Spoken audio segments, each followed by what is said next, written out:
But you don't do decaf at all, right? What's that? You don't do decaf at all, do you? No. Yeah, no.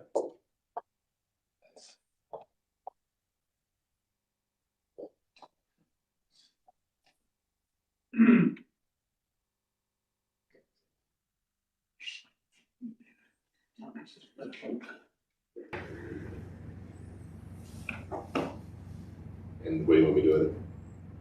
Huh? You said pick up the microphone? Pick up the setting for the microphone so that Oh, right, so you the don't. piano won't sound like a tinkling bell. Teddy. Okay, so And we're gonna have 3 at a time up here. 5. 5 at a time. Okay, so go to.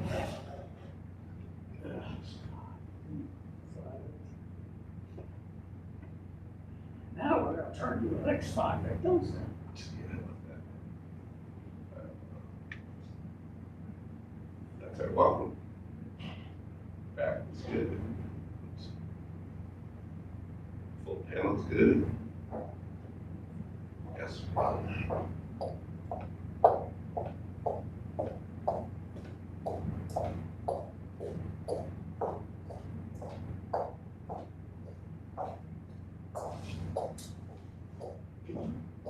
Make the extra space over on the dead space.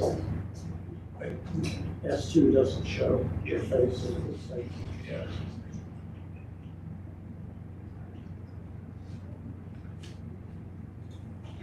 Like that. Or shoulder.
Good morning, how are you?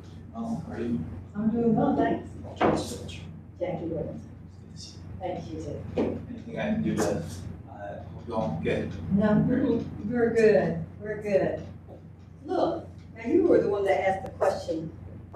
About whether they would commit to Right. refusing to Right, but you understood the answer to that. answer. Right, Well, I mean- because you don't ever know what else is going to be in a bill that somebody else will tack on. Sure. I mean, but the reason I asked the question was because they had expressed not only at that point, but previously, that they were not just, working to, prevent that caveat, but they were actively exploring the possibility of limiting local governments from altering property taxes in certain circumstances, which, I personally am against. I think local governments are already overly restrained. Yes, but with that kind of stuff. That's true, unfortunately. Yeah. And that's amazing, because I don't always remember all people's questions. Well, I appreciate that it stuck out a little bit. Well, I just wanted to. Were you a public school teacher before? Yes, Where at? East Mecklenburg. I'm Oh, a very Miller. cool. Amazing. What'd you teach? I taught math and reading Okay. under Governor Hunt the first time Oh, around. There was wow. a North Carolina competency test. Right, So yeah. everyone had to take that. Oh, Arthur, are you early? I'm real early. Look, because you had a long way to come. I'm huh? real early. Hey. Good morning, give it up Good side. morning. Good morning. Good morning. Hello there, brother. How you doing? Doing well. Good. We've got decaf brewing, and, the regular will be here soon. How you doing? Are you okay? See you. What was one of the more interesting parts? It's down here. Yeah. Steve good? coming? Who? Steve? Well, Oh, you he's know, here. mine was Oh, very. is he already? Yeah. I don't know if I can play yet. Worried Still about learning. Use the restroom. in it. Yeah, they got one over there. It's just that Be right back. I need to be able to teach. You able to teach? That's right. I was telling him I was on the Pop Miller Oh, okay. You know Pop Miller? at East Neck. Ah. You know? No, I don't. He was one of the first black principals assigned to a primarily white school. He came out of West Charlotte. But you know, back then, you just need to teach the basics so that they'd be able to, Get the competency testing. that's it, that's why it was called the North Carolina Competency Test. So, you know, once they, took the test, they were pretty much like the 3rd, 5th, and 8th grade test now Morning. in the class. Right. Good morning. Good morning, how are you? Doing well, thanks. What's wrong? Show me one, show me. What do you feel worked well back then that we're not doing now? Oh, teachers had, you know, they knew what they were doing. So that's folks do what they knew what they were doing. I mean, now that's a lot of bureaucracy, but schools are so big too. Yeah. I mean, they're huge. Yeah, the student ratio is it's pretty brutal. I don't want to share a call, so what it is. Representative. But even we had some big classes back then, but teachers could better manage classes and, students were Welcome. more respectful. No. Do you think that's social media We don't want or that. Yeah, just kind of culture? Uh, and that, all those screens are I the same as. it's probably a sense of community and people coming together to, Screen, but Yeah. that Yeah. kind of do affected things and going up there, so that's a have different. problems with one another. Here.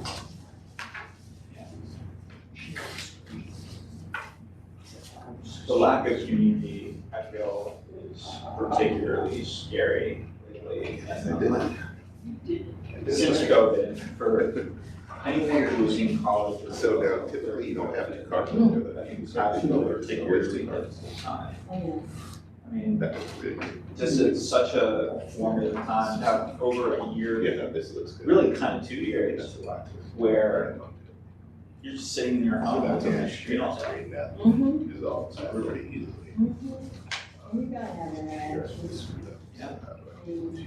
That modeling has to be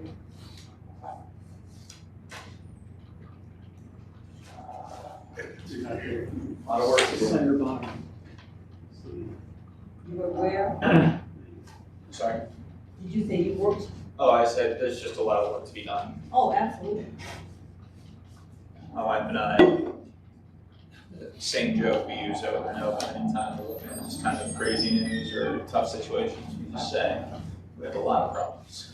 Yeah. Too many But, problems. you know, even at my age, you know, I'm. See you, sir. Let me see you. I am. I do too.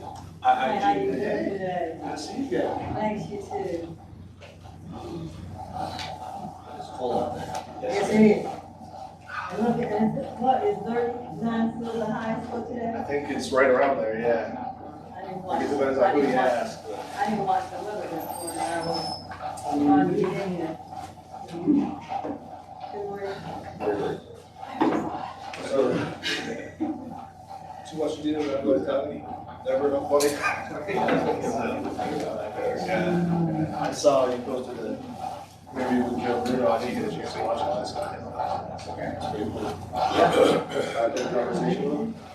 He was very kind, basically, it was kind of like, and he like, Let's see. Leslie, I'm I didn't see. trying to get through it, trying to figure out You, how much I can hit, where. because I remember Yeah. there was nothing, Yeah, there was nothing yeah. I on mean, the it's file such a short for window. the elections. wanna go everywhere, I wanna do everything. It's The like, events that are the same night, like what you do. yeah. on your filing, that's how we How's it? contact candidates. Good, man. I'm just, David, Probably. you it's weird, like, you know, I'm trying to campaign while also not trying to because like, when did I, steal the spotlight. I first sent it out, Yeah. then Yeah, right, I mean, that's good. second week, Still wanna know. you know, it hasn't been.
I know, right?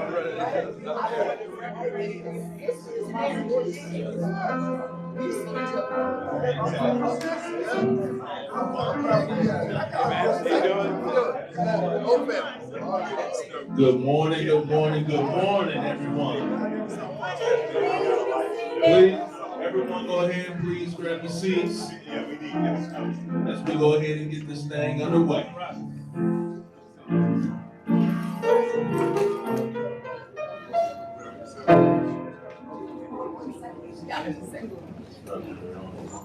Good brother Thomas Moore on the ones and twos, everyone. Appreciate you, no problem. All right, good morning. Welcome to the Sarah Stevenson Tuesday Morning Forum.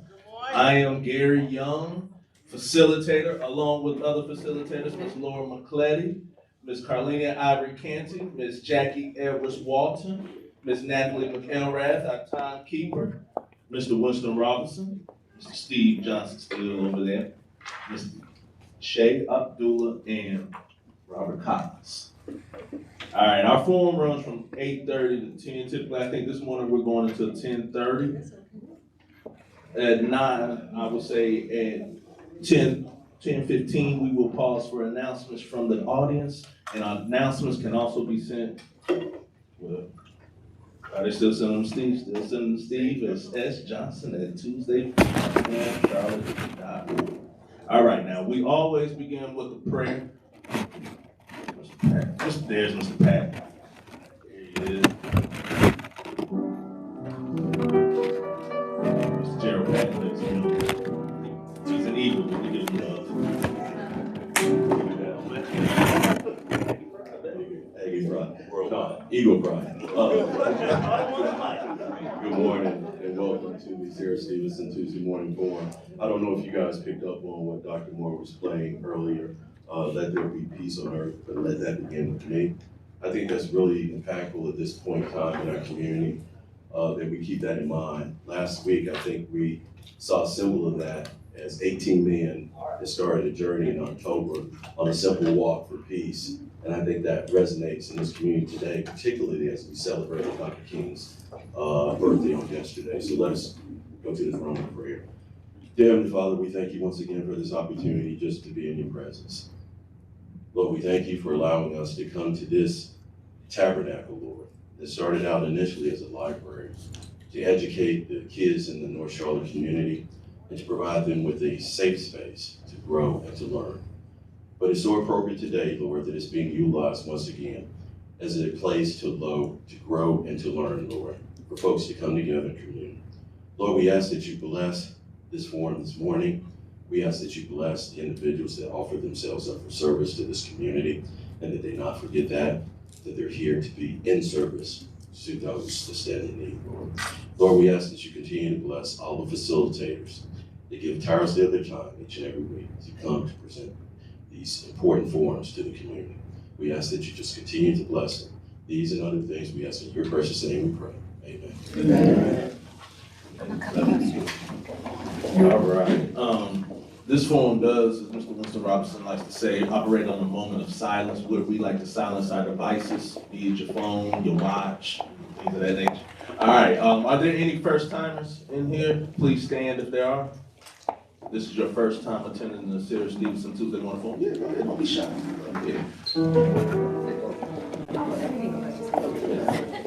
Yeah, please introduce yourself. So the room may know who you are. Awesome. Hey everybody, my name is Jason Lovett. I'm originally from Rochester, New York. I've been living actually in Charlotte for the last 5 years, and I currently live in the Noda neighborhood. Welcome. Come back. I'm trying to get out. So, good morning to everyone. My name is Kiana Funderburg. I am a native of Charlotte. Yes. So, I am here to support Michelle, and I am also her communications director, and look forward to the campaign trail that we have ahead of us. Good morning. Good morning. Go ahead and say your name. Okay, Angela James. I'm a native of Charlotte, North Carolina. Graduated from North Mecklenburg in 1971. I'm here to support Leslie this morning. And I've heard about this forum for as old as I am, and I'm glad to be here. Come back. Good morning, everybody. My name is Gia Baker. I am also a Charlotte native here with the campaign manager for Ms. Felicia Tompkins. I'm very happy to be here.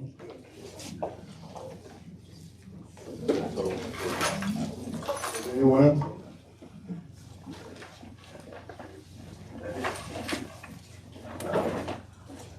That was it, Rob?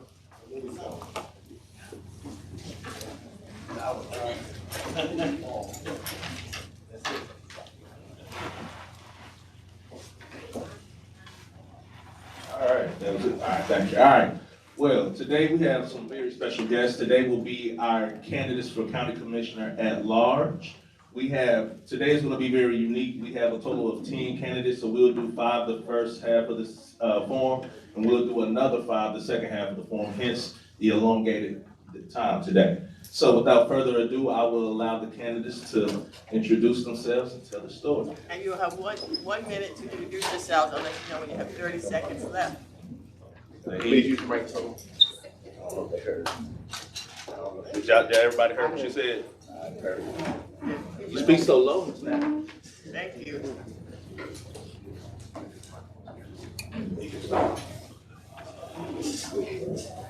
Do I need to turn this on? Yes. Yes, ma'am. The green light. Good morning. Good morning, Tuesday Morning Forum. It's on. Sarah Stevenson Forum. It is so lovely to be with you today, especially after the beautiful weekend and holiday we all celebrated. My heart is full, and it's particularly special to have our forum this morning and talk about community and justice and what we're going to do to move forward together. My name is Lee Altman. I'm an at-large commissioner. I spent a 17-year career as a public interest lawyer, in the space of fair housing and consumer protection. Later, I've advocated on behalf of seniors and adults with disabilities, and then for at-risk children as a staff attorney at the Council for Children's Rights. In my third term as a county commissioner, I have worked very hard to move the needle for families, particularly around workforce development, upward economic mobility, and I am so excited to talk about the issues. I'm a mom of 3 and look forward to getting into some more detail. First, giving honor to God, whom is the head of my life. I am Michelle Dunlap Thompson, and I am running for County Commissioner at Large. It is an honor to be amongst you all during this amazing time. We know that we are on the brink of a global crisis, a national crisis, a state crisis, and a county crisis. And what that crisis is that for whatever reason, policy does not represent the needs of the people, and the purposes are not lining up with the desires and what the communities are in dire need of, as far as just being able to provide for themselves, their families, not worrying about whether their job is secure. We know that there's been over 300,000 African-American women that have been displaced. And so I'm here just to try to create some type of equilibrium here in this county. Born and raised in Charlotte, North Carolina, graduate of Myers Park High School. I've been out advocating for safety out in the public on behalf of the commuters, on behalf of the operators when Ethan Rivera was shot and killed. My life is a life of advocacy, and I would be honored if you all would allow me to advocate on your behalf. I yield. Good morning. My name is Toni Emma. I'm the author of this book, Wilderness Women. I wrote this book in 2009, interviewed hundreds of women to reduce it down to 9. Listening to the daughters, the mothers, the nieces, the aunties of our community, and the unique issues that they face. I then came back and I wrote this book. It's a children's book where I interviewed children all over Mecklenburg County through the school system and understanding the unique needs of a child. Came back a few years ago, I authored this book. You all might notice her, Commissioner Vilma Lee. I've been working with her for years to learn about how to advocate for the needs of people in Mecklenburg County. I recently authored this book. This book deals with homeowners who live in homeowner associations and the unique needs that they have. I'm Toni Emma. My name is Leslie Allen, and I'm running because county decisions aren't abstract. They show up whether people are housed, whether they get care, whether they recover when things go wrong. I have spent the most of my life in service work, in trade, and often more than one job at a time, while going to school, while raising 6 children. I am no stranger to hard work. You learn that every dollar has a purpose and every decision has a consequence. What I bring to this role is a habit of asking questions clearly and early. Whether it's what is the problem, who benefits, and what is the long-term cost. I believe the board runs best when it includes people grounded in reality, and that's why I'm there. Good morning, Tuesday morning breakfast. I'm going to use my introduction minute by just saying, when I ran for office, I made some promises. Let me tell you what I was able to do. Affordable housing. During my first term, we put more than 750 units of affordable housing on the ground. Workforce development and upward mobility was one of the issues I campaigned on. We quite focused on that by creating and hiring a workforce development and upward mobility assistant county manager whose sole job is focused on coordinating countywide activities and getting people jobs. All these jobs coming in Mecklenburg County, we can't get them. That's a focus. The other is access to quality health care. For the first time ever in my 3 years, on March 2026, the Mecklenburg County Health Department will publish an impact healthcare scorecard so residents can clearly and transparently see how well our health investments are improving our outcomes. Accountability and performance, this is the biggie.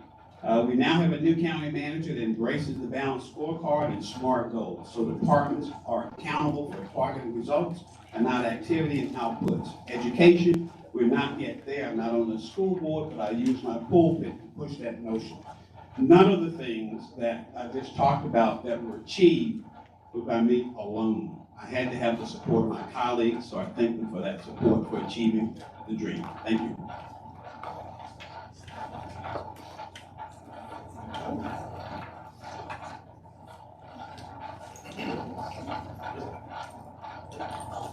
All right, so we will begin with questions. I think the first question we have in the house today is Ms. April Benson.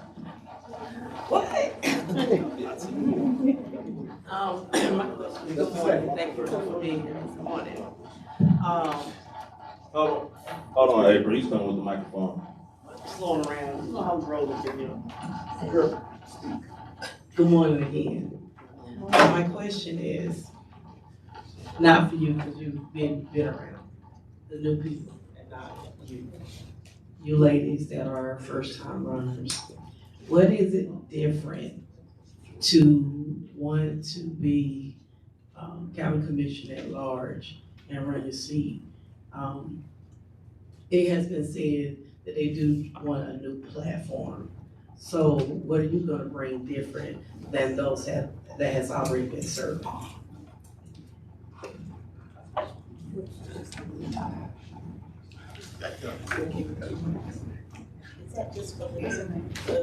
She said that was for everyone except Dr. Griffin. Yeah, Dr.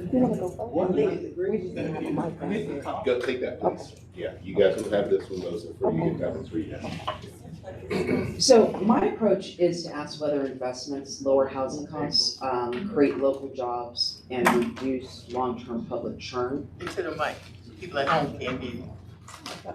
My bad. Can you hear me now? Okay, there we go. So I'm running to change how we decide what's worth funding. My approach asks whether investments lower housing costs, create local jobs, and reduce long-term public burden before they're approved. I'm not running to add programs for the sake of adding.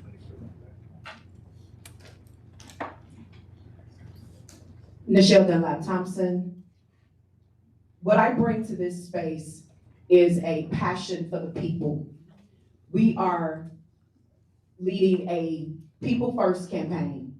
Anybody that is in finances knows that your budget, that is a moral document. And if our budget does not represent the needs of this community, if we are not able to use that as a moral compass to ensure that the community is not impacted by what we know is going on from the state level that trickles down to the county level and to the local level. If we can look at these numbers and not just as statistics, as scenarios and situations, I think that's the first step to ensuring that the programs that we have in place protect our most vulnerable communities. I think that's the first step when we're taking a look at what are we going to do to make up for the losses that we know are already here and that are still forthcoming. By me being a people-led organizer, I am interested only in how the people of this county are protected. Good morning again. And the one thing that I bring is a different perspective, a bold approach to not only looking at what the policies are, but what the practices are, and making sure that there is a listening ear that echoes the needs of the people. Because I believe that there is really a focus now and a lean across the nation to be more party-driven and focusing on party-initiated actions as opposed to listening to the true needs of the people. The county of Mecklenburg is groaning right now, and I've heard those groans. They come from growth with a lack of infrastructure, and a lot of our residents feel that changes are being made across the county without due consideration to those who live here, play here, work here, recreate here, learn here, and commute here, day in and day out. So what I bring is a different perspective that includes active listening, looking at the policies, measuring the practices, and then committing to action.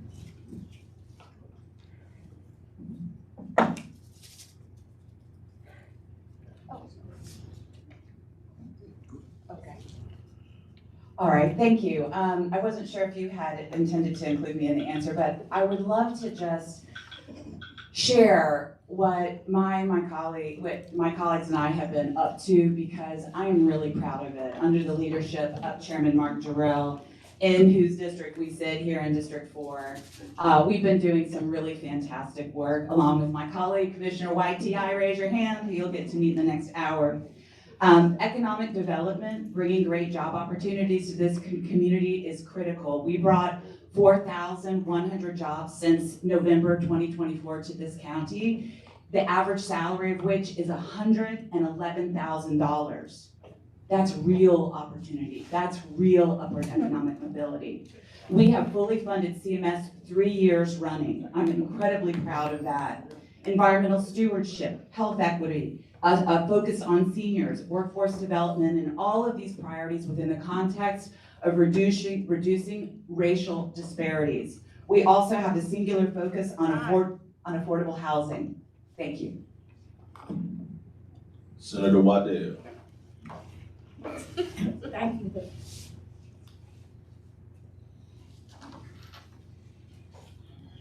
Thank you very much. And thanks to all of you who stepped out to run.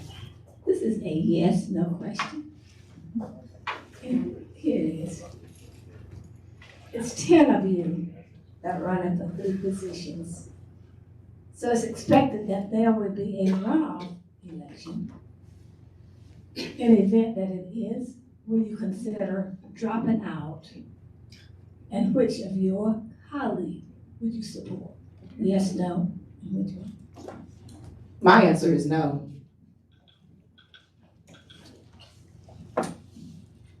If I had to support one of my colleagues, it would be Lee Altman.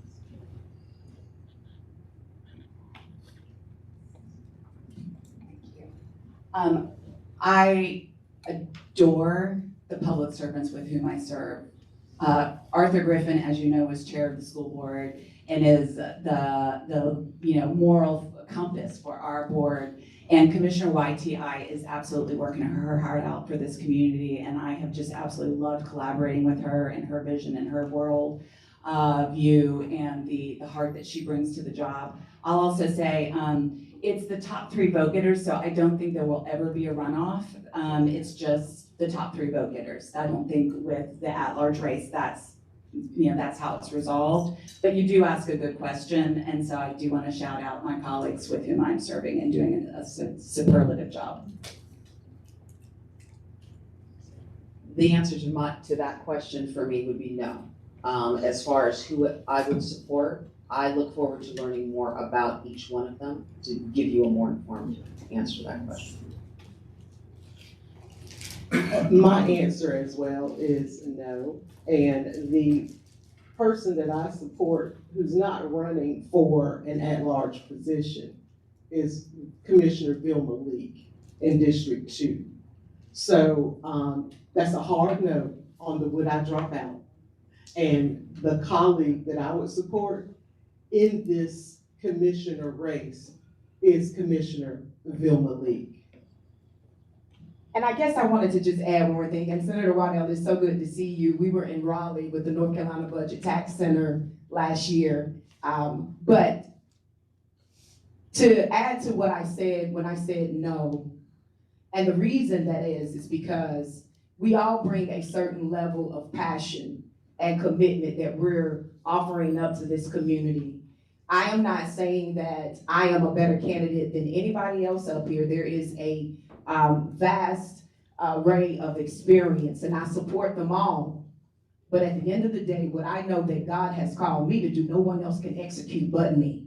And so that is the reason why my answer is no. Michelle Dunlap, County Commissioner at Large.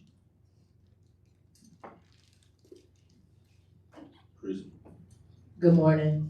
As the city of Charlotte cohort and speaking with firefighters and police officers, teachers, people who risk their life to serve the community, how do you determine what's affordable housing? Because these people can't even afford to live in the county that they serve. So how do you determine what's affordable?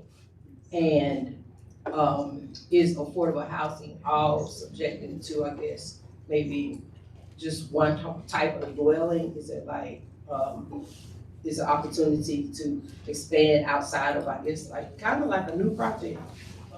Time. Okay.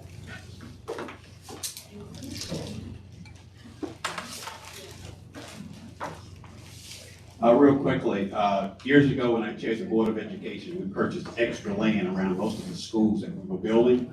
And the purpose for that was to try to provide low-cost housing or affordable housing for teachers and others to live somewhere other than on one side of town.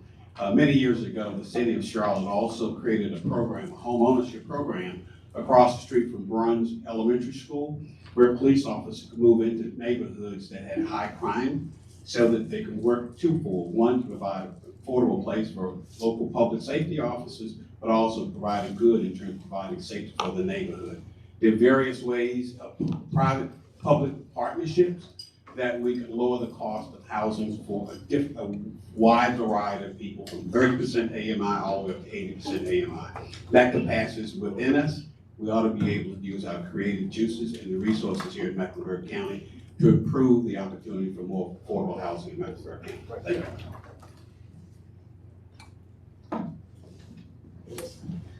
I believe that the housing affordability issue has more to do with the living wage in our community, and that is a state issue.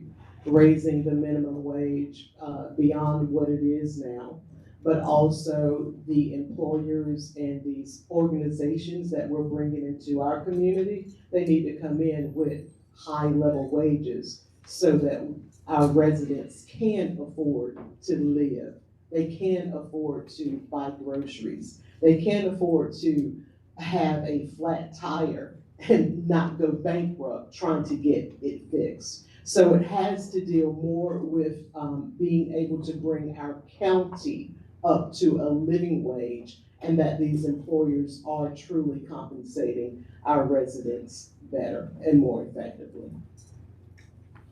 Thank you for your question.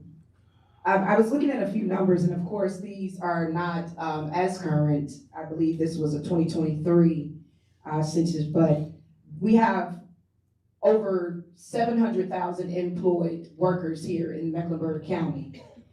And there are 2,704 that are experiencing homelessness. So to Sister Tony's point, we do have an affordable housing situation, but again, there's also a wage situation. There's also a employment situation, whether these jobs are accommodating the needs of the worker. I think that we have to take a look at these corporations that are coming in. I know that there is talks that Charlotte here will be around 2030 looking to offer one of the biggest tax incentives to corporations. There needs to be some contingencies implemented in these tax credits that are given out. These corporations need to agree to offer an affordable housing, affordable units or what have you for their employees, as well as for those that are in that immediate community. There is a way for us to hold these corporations accountable. Amazing question. So there's county services and city services. And prior to 2018, Mecklenburg County did not fund affordable housing. It was a city function. City has, I believe, currently a $100 million housing bond. And under the leadership of Chairman Mark Jarrell and the rest of the board in 2018, for the first time ever, Mecklenburg County started putting dollars, precious dollars towards affordable housing. And along with my amazing colleagues, I'm so proud that last year we allocated $41 million to affordable housing, and next year we have committed $45 million to affordable housing. But it isn't enough because we're 40,000 units short. And so what we need to do is to continue to elect people to the General Assembly who will change the laws around inclusionary zoning so that the market will produce the level of affordable housing that we need, which is tens of thousands of units. Thank you. That's an important question. A number, between 2024 and 25, eviction filings increased by about 37%. That's no good. We should be focusing on preserving existing affordable housing, reducing evictions. Housing policies work when it keeps people housed, not just by building more stuff.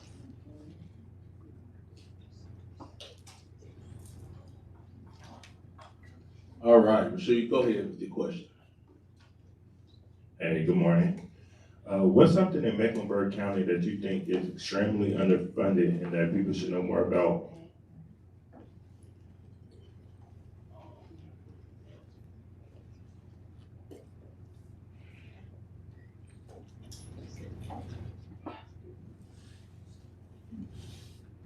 I mean, there are several things that I believe, but I will say the state of North Carolina is absolutely underfunding public school systems in North Carolina. But to give you another perspective about the lack of funding out of the state, right now we spend about $500 million out of local tax money to pay for things that the state ought to be paying for. So, Was that billion or million? Was that billion or million?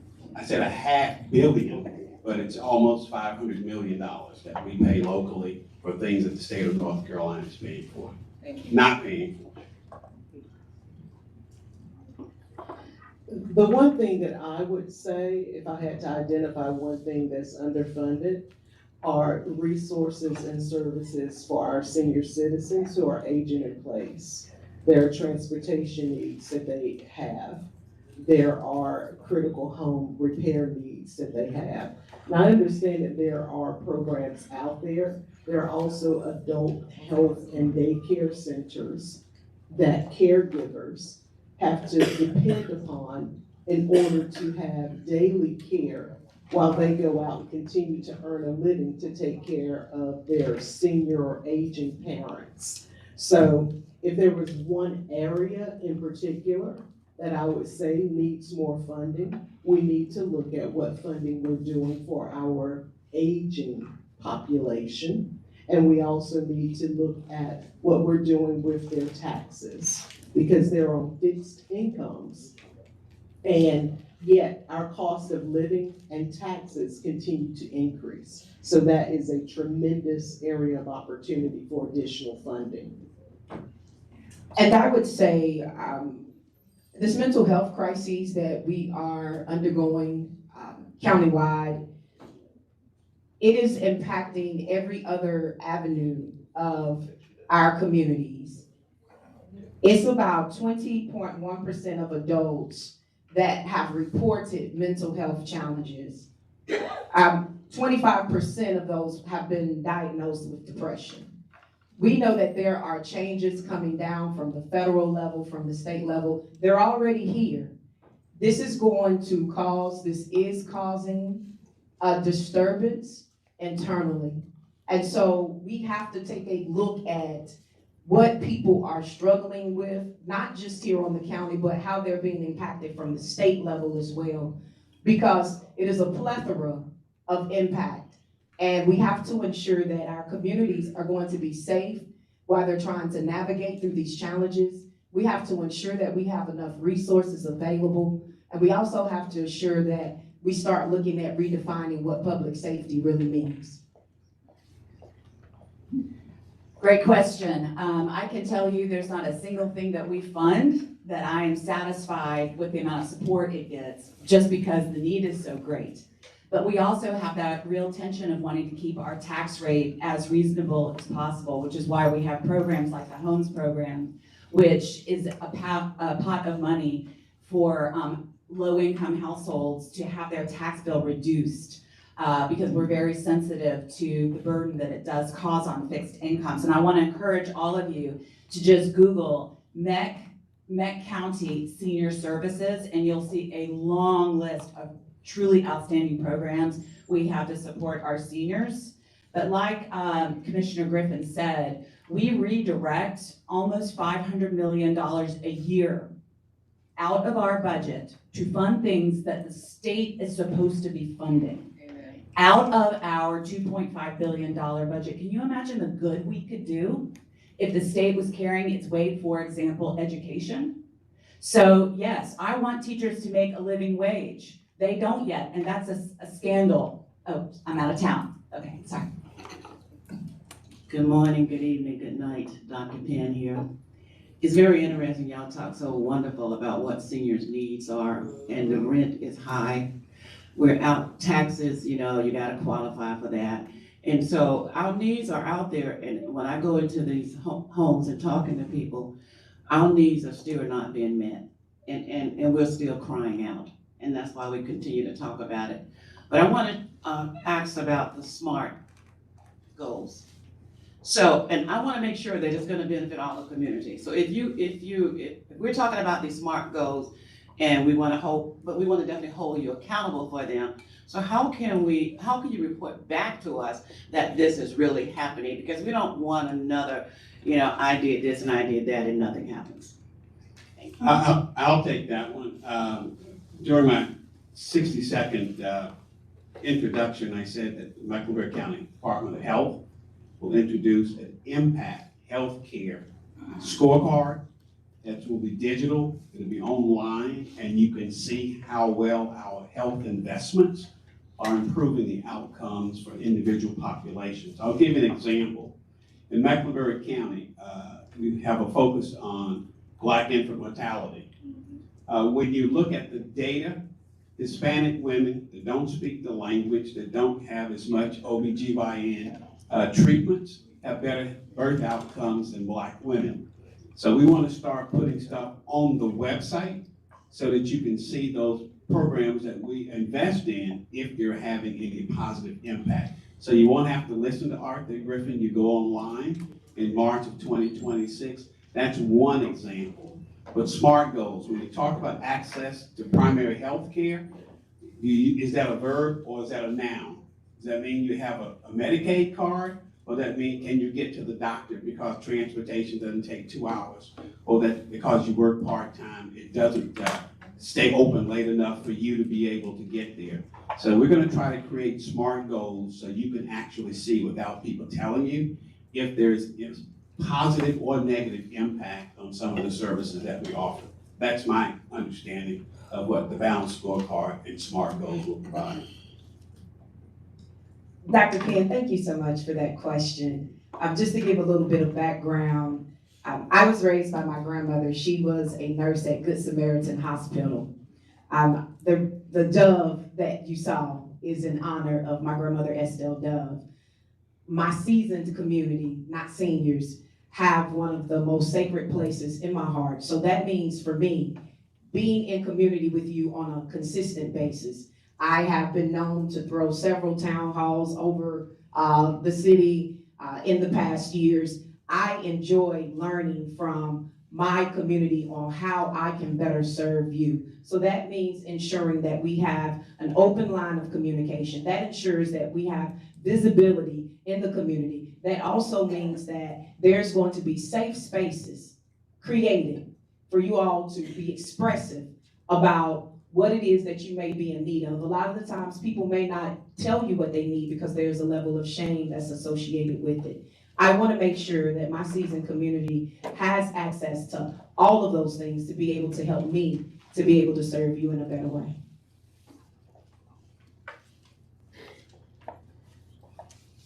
I hope I'm answering the question right, but I believe that accountability for the promises is felt. It's felt.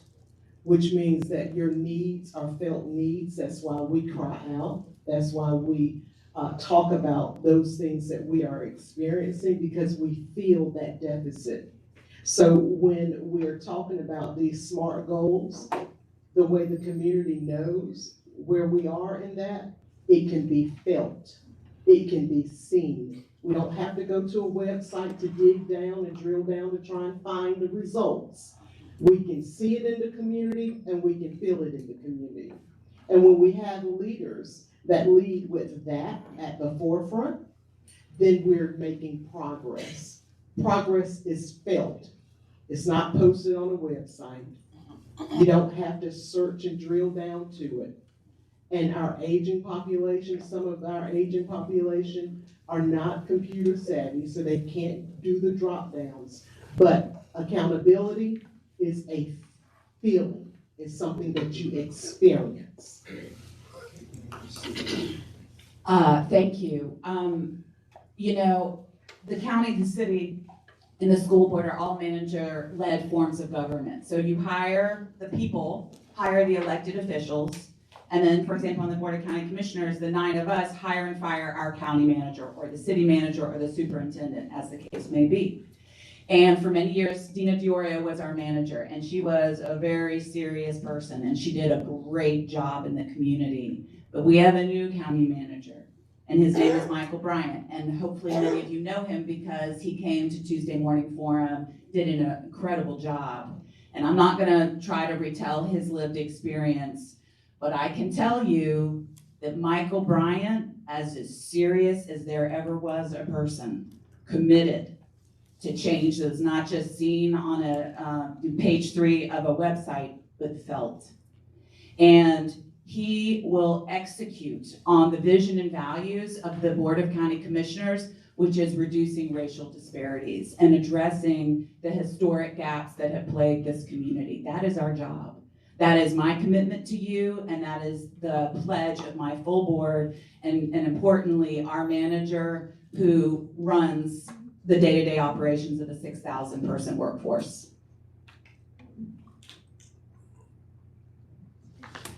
So I speak from someone who has worked as a CNA for years, and I've been in the homes of the seasoned. I like that word. And appreciate that. And I see how people live when they get older. And in a lot of cases, it's heartbreaking. And they need as much help as they can possibly get.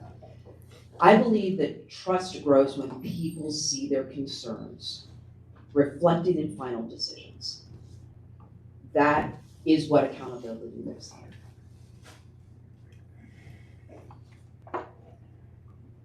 Hannah? Hi, good morning. I also have a yes or no question. It's one of my favorite ways to ask a question at forums like these. Some would say this isn't really relevant to local seats, but it actually is because it directly reflects our reverence for human rights and dignity, especially as we're seeing ICE terrorize our communities. So it's a yes or no. Raise your hand for yes, leave it down for no. And if you raise your hand, I want to hear what you would do in Mecklenburg County to protect and uphold human rights in our communities. So yes or no, is Israel committing genocide? I didn't hear your question. Is Israel committing genocide? Raise your hand for yes, down for no.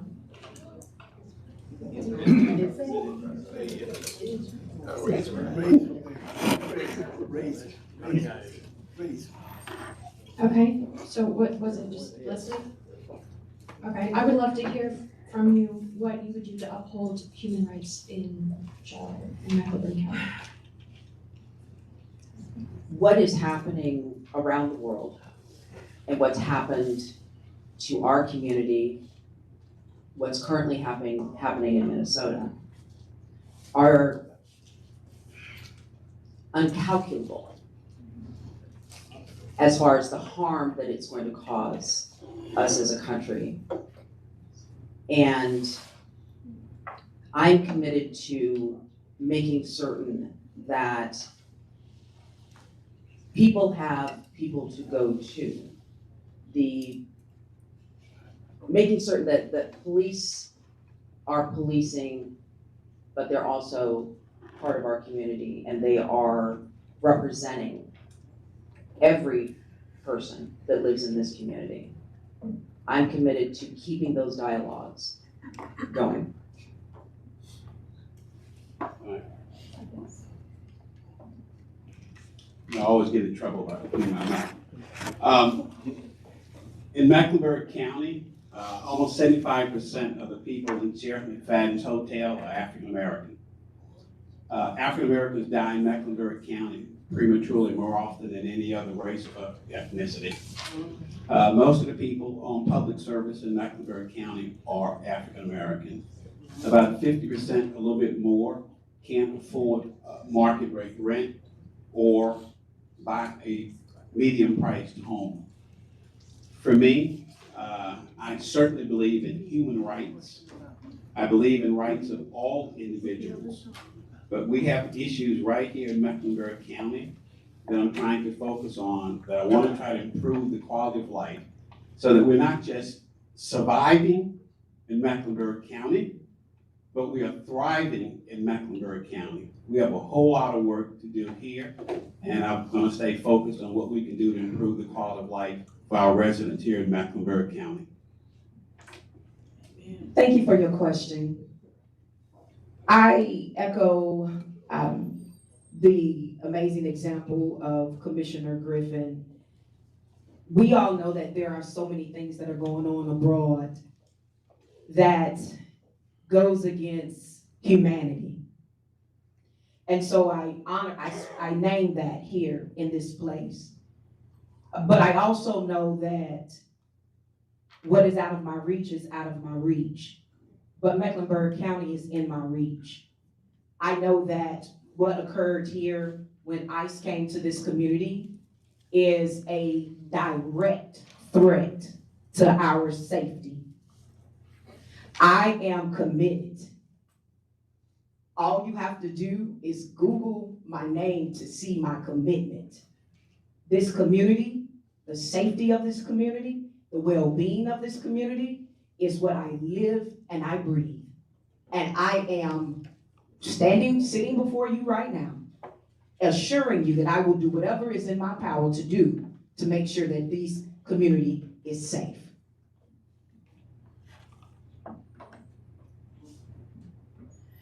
And what I would share on that topic has more to deal with mental health stress. And not only is our community growing right now, but I believe our law enforcement officers are growing. Their lives are in danger every time they get on the streets. To serve an eviction could be a possible death for a law enforcement officer. To intervene in a domestic violence occasion or occurrence could mean death for our officers. So we have to be sure that we're looking at all of these issues that we face worldwide from a perspective of what is the mental psyche telling that person at that time. And that's why mental health resources, and not talking about mental illness, but we're talking about being healthy mentally in the way we think, in the way we operate. So thank you for your question. And we are concerned about having a safer Mecklenburg countywide and a safer country worldwide. I had the pleasure, as some of you may have, to have met our new CMPD chief, and she is incredibly impressive. And I was recently at an event talking to our local law enforcement folks who were saying that they're starting to feel the love of the community again, which is really important because we need those positions to be filled. We want good law enforcement. We don't want no law enforcement. We want trauma-informed law enforcement, not no law enforcement. And so, for us to come together and support our local public servants who put their lives on the line is so important. And, our first duty to this community is public safety. And so it is about law enforcement, but it's also about mental health. And we have to come together as a county and a city to provide those wraparound services so that we can meet the holistic needs of the people out there who need our support. Thank you. All right, is that everyone? Before we get to this next question, just wanted to make a quick announcement. We are down to the 10-minute warning with this group before we move on to the second group of commissioners at large. So 10 minutes left for this. No, 5 minutes. Oh, we're gonna cut them off 5 minutes early to make that 5-minute transition. we gotta switch them There's no threat. I think we start at 9:30 though. Okay, cool. Quickly, I'm fortunate to come to Tuesday Morning Forum and be a part of this group, so I know about county programmatic offerings. And I wanted to know, if elected or re-elected, what would you do to intentionally connect those beautiful county programmatic offerings to the demographic it is supposed to reach? Partnerships, community collaborations. So here's what I'm really focused on. We're gonna have $24 billion worth of economic opportunity coming to this community because of the transit plan.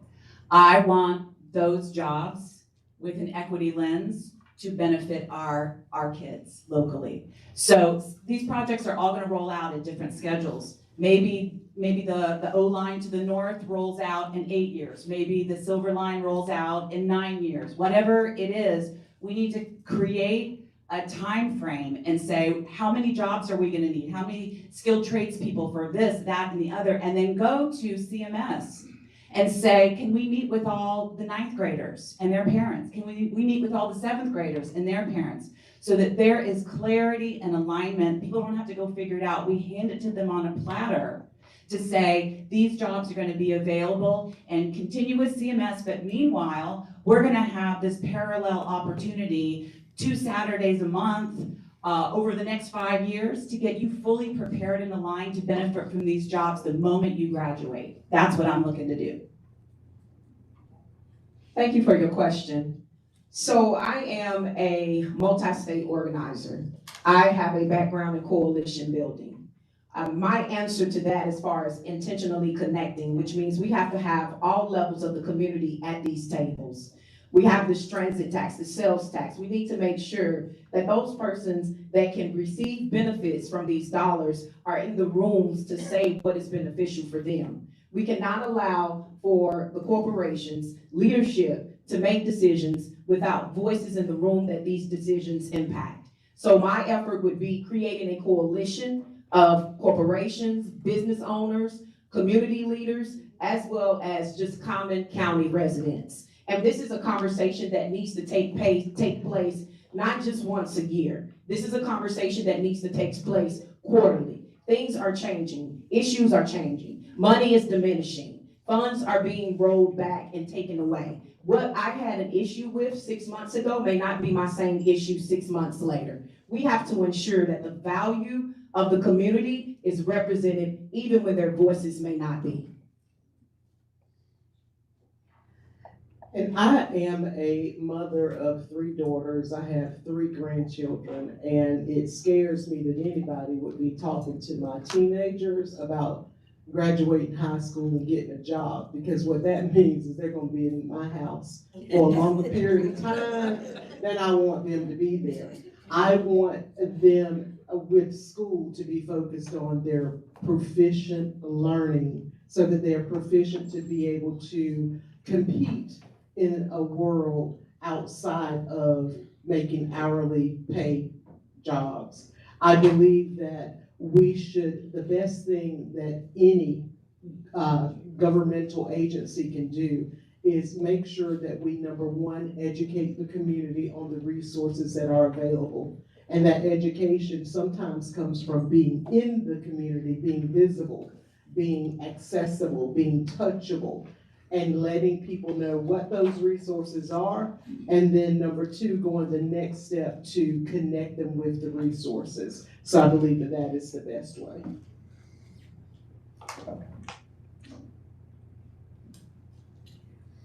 So when I think about the community and the outreach, one of the things that may sound strange, but it comes to mind, is a project that was originally intended for ongoing training so that our children can not just go from high school to a job, but actually get training for other jobs, for to be, you know, a cook, to do a various number of things. But a program was put into place, I think it was called the Public Training Facility, Community Lifeline, otherwise known as COP City. And it was a clear example where that didn't happen. $118 million went into a project where residents weren't really informed. And one of the things that I think is paramount to being able to serve the community is bringing the community into these conversations. They're too important. When you've got a project that is attached to CPCC, my daughter attends CPCC. Hi. Yes, ma'am. And I don't want bullets flying anywhere near her head.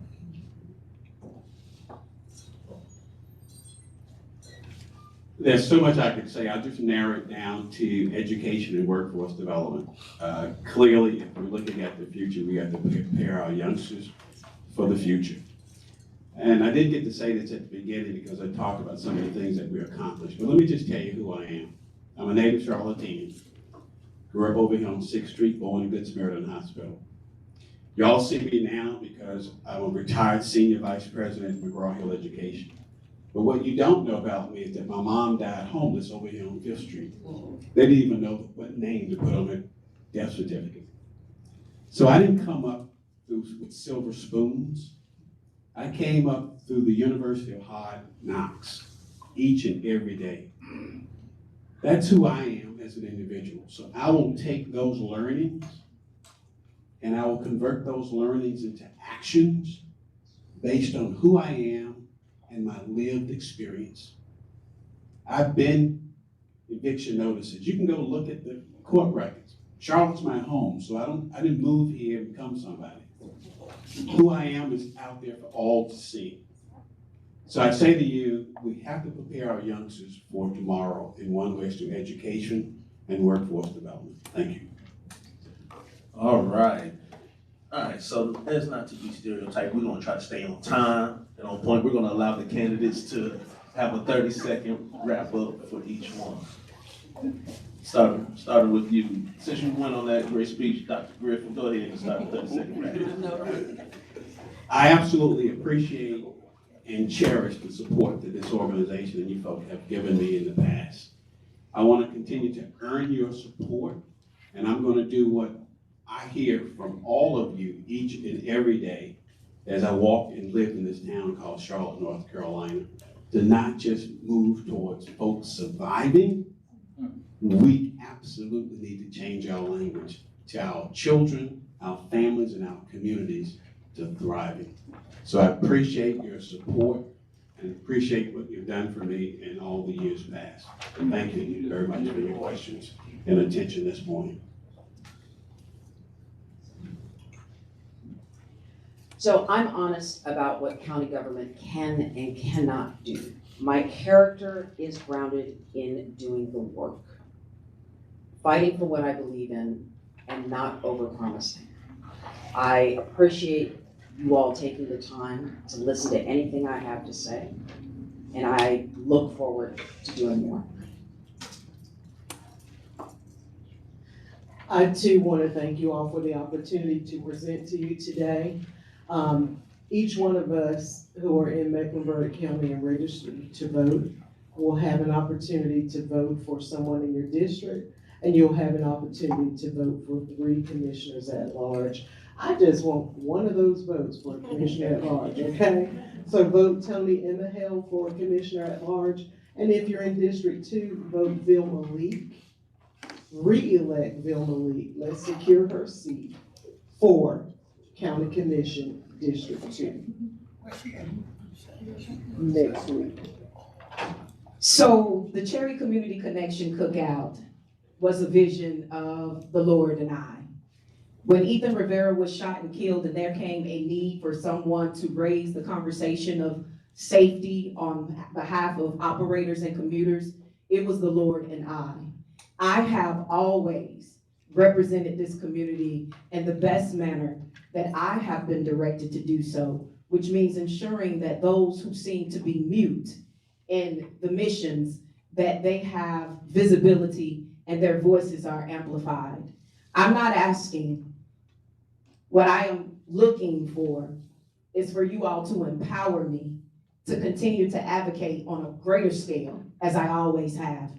We know that the systems have failed us, but when all else fails, I ask you to vote Michelle for County Commissioner at Large. Y'all, between the county, city, and the school board, there's $7 billion of local taxpayer funds being spent. So I want to thank you for taking your time to come out this morning because, yes, I'm obsessed with the national and state news. I know you probably are too, but there is so much work and resources at issue here locally. So thank you for investing by being here today. Thank you for your support over the years. It is the highest honor of my life to serve you. I love serving you. My direct email is lee.altman@mecnc.gov. Nothing makes me happier than getting to make systems work for you. I passed out my card. If you didn't get it, please allow me to give you my direct cell phone on the way out. Thank you for the honor to serve you, and I hope very much to be one of your top 3 votes in March. All right, give these candidates another round of applause. And that was a great segue, Commissioner Altman. If you had a question and you weren't able to get it answered or out, please connect with the candidates on their way out so that you can connect with them directly. Again, thank you. We're going to take a 2-minute break to transition to the next group of candidates. So the clock starts now. Thank you once again, candidates, this morning for your time.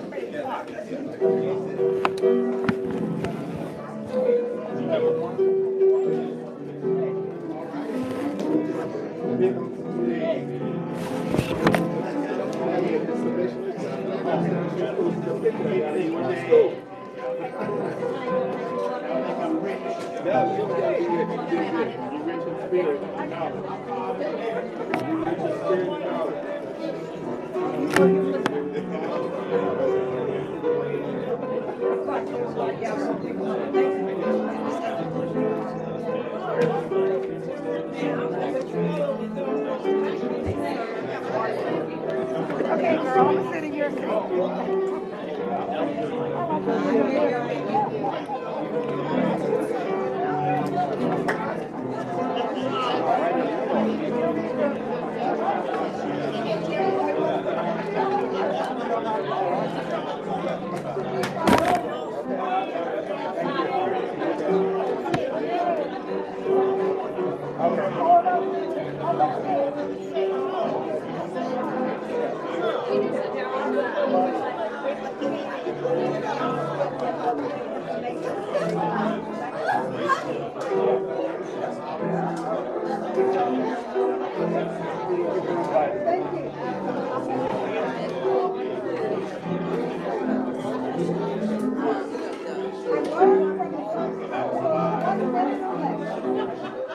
You got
That mean we get more time?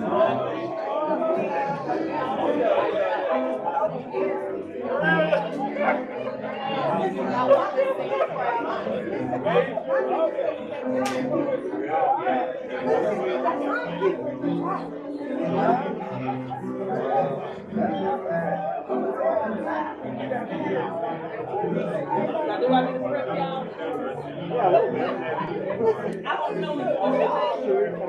Okay, I never met you, so I don't know you. But these my people right here. I'm not doing right. You know, you might get my attention. All right, everybody, if you can start to make your way back to your seats, we're getting ready to get started with this next group of candidates. We'll give you about 30 seconds to a minute.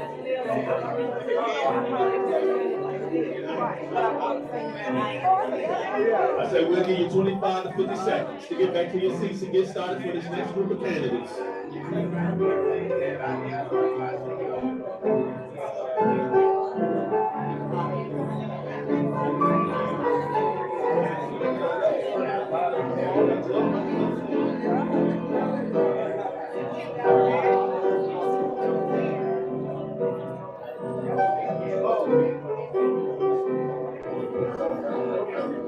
My goal is to just not get cut off for time. Don't let it, even on county commission, it's like, if bell goes off, it's unbearable.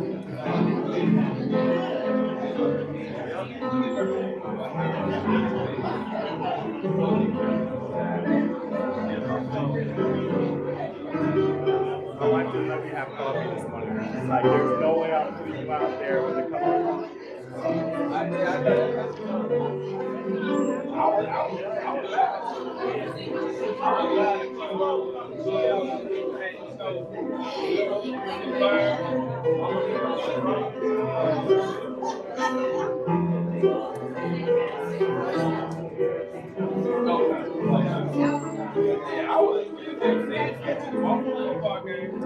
All right, that 30 seconds went by quick.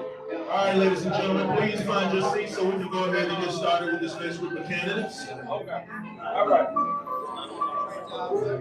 Check. Yeah, I like this microphone a little better. This is a little loud. All right. So, coming up for our second group of candidates, we have Mr. Sharif Hanan. Hanan. We have Heather Morrow, Olivia Scott, who I do not see present. We have Ms. Felicia Tompkins, and we have Commissioner Yvette Townsend Ingram. All right, thank you, ladies and gentlemen. Again, let's get started with this next group of candidates. Again, the way this forum shall work, if you just walked in, we will ask the candidates questions. We will ask 30-second questions and allow them a minute each to answer. Yeah, with the three candidates, we'll give you guys a minute and a half to answer each question. I think that's so without further ado, we will allow the three at the table to go ahead and introduce themselves. Mr. Sharif, if you don't mind, you can start. Sure. Good morning, everyone. I'm Sharif Hanan. I'm a white collar investigations attorney, and I'm running for at-large. We're having a tough time as a society right now, even agreeing to disagree. So I want to take this opportunity to thank all the dedicated volunteers here at the Tuesday Morning Forum. This is an institution, so if you've never been here, please come here more. Everyone running is going to try to sell you something. I'm going to tell you one thing that I'm not going to sell you, which is hopium. We are dividing and conquering ourselves at every level. Our county commission gave away $120 million in the name of education for a militarized police training center on our community college campus. We were sold a sales tax increase for bus improvements, only to have the transit board be packed with folks that are focused on development and banking. We're now being told that we need a $3.2 billion I-77 toll expansion, but what they didn't tell you was the first time around was a $6 billion giveaway to private equity for $250 million up front. So what am I selling? I'm selling realistic optimism. There is no substitute for building coalitions, prioritizing with human dignity, and doing the hard work together. So our leaders need to understand nuance, we need to understand context. And I just ask, for this, I ask everyone to use this opportunity to see what our values are, to see what we would do behind closed doors, or when we're not in this forum as we are today. Thank you. Hello, everyone.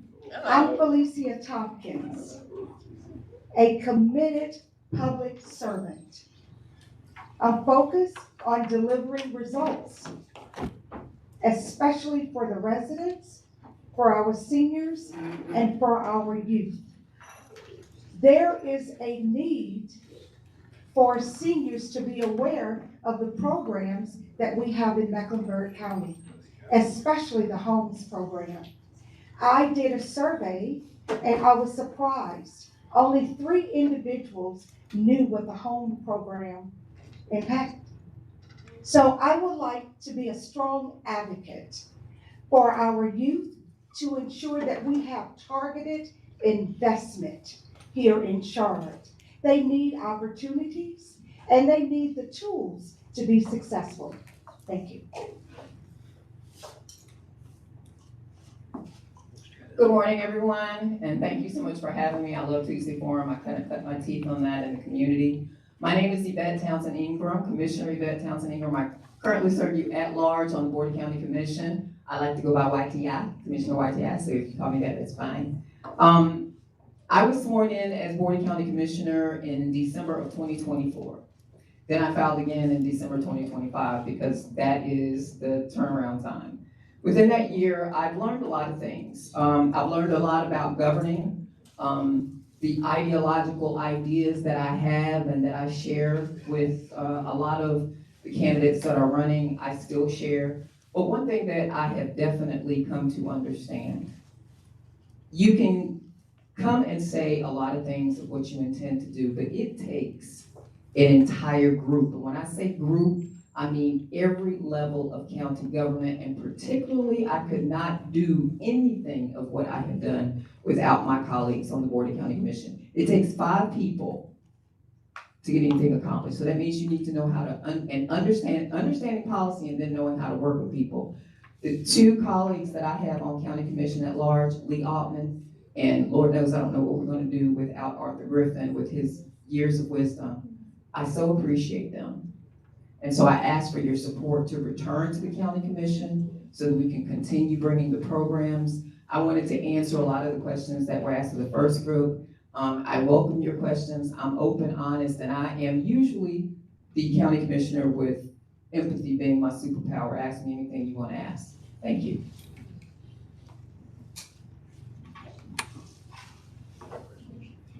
All right, so we're gonna pick up with questions from the last session, since everyone didn't get them answered.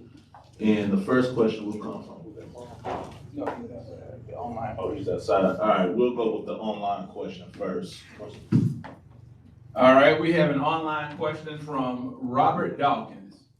Do you think the county commissioners leaving the transit vote up to the public without giving them guidance is real leadership?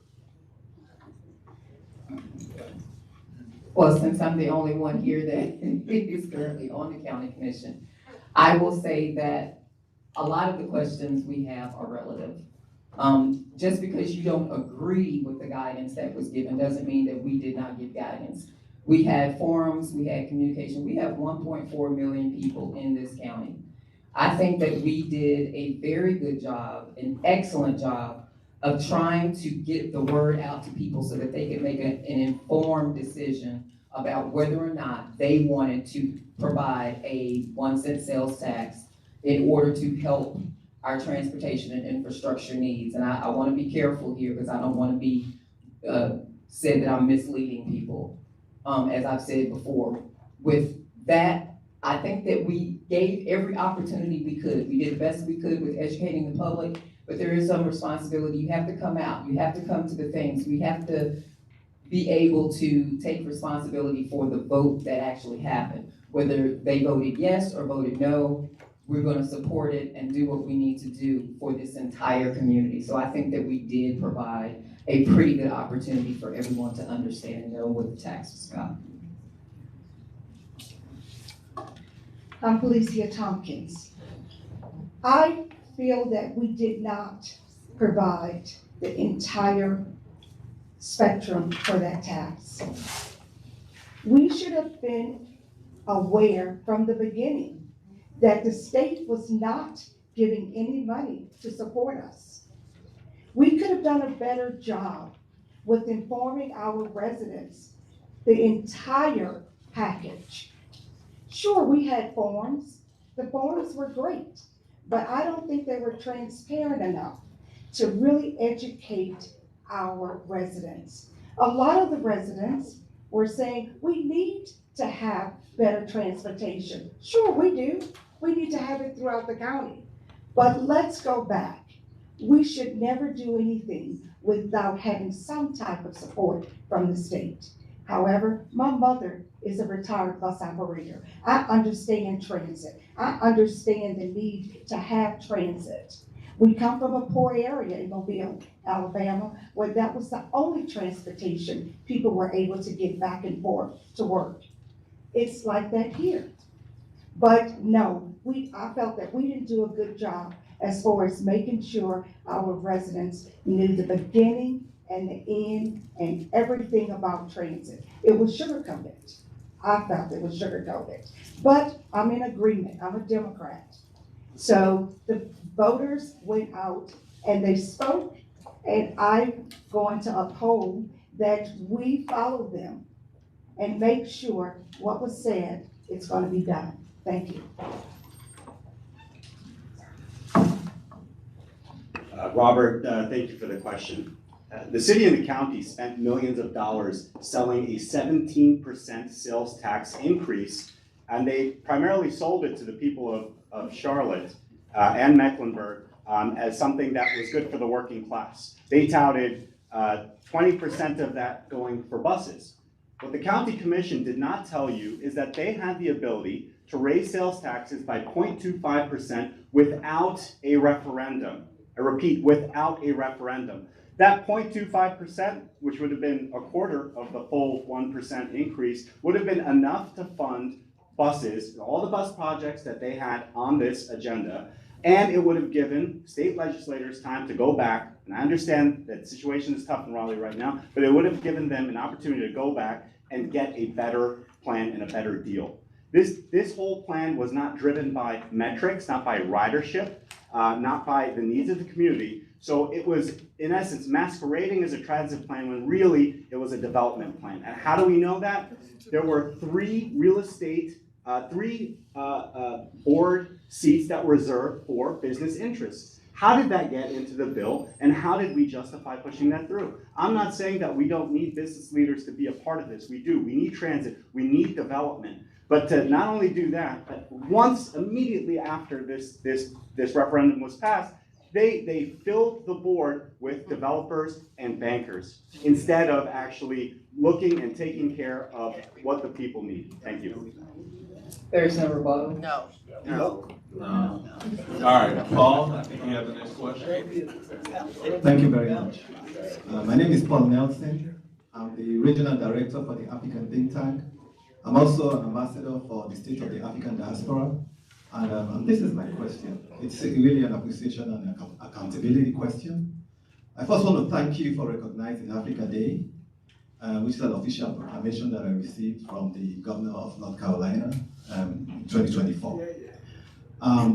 In realizing this for our communities, this is simply not a document that we just want to put on the wall.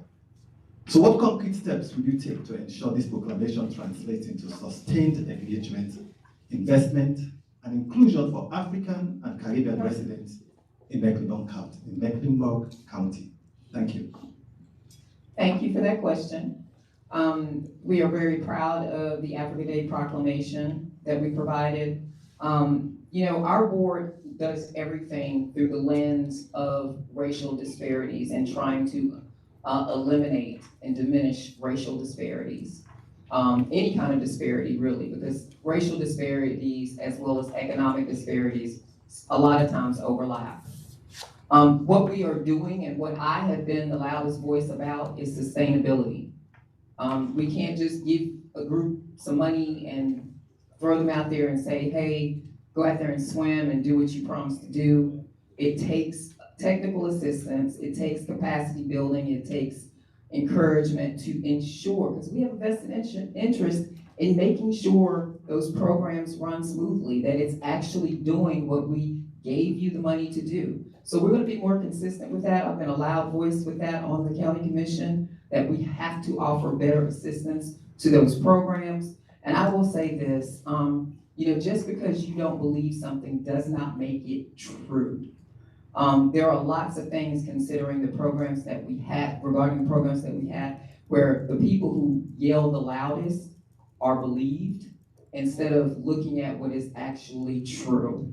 Come to the county commission meetings, come to the community events, and you can learn the truth. But listening to rhetoric on social media does not make it true. I'll take this. Mecklenburg is a wonderful place to live, and it's a wonderful place to be, and a part of that is because of all the different communities that exist here.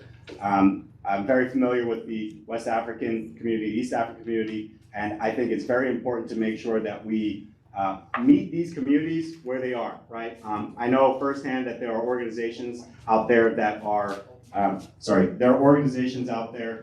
that are representative of African business owners, for example. I know that there are humanitarian organizations that are looking to fundraise and to provide support for people in this community and for their communities back home.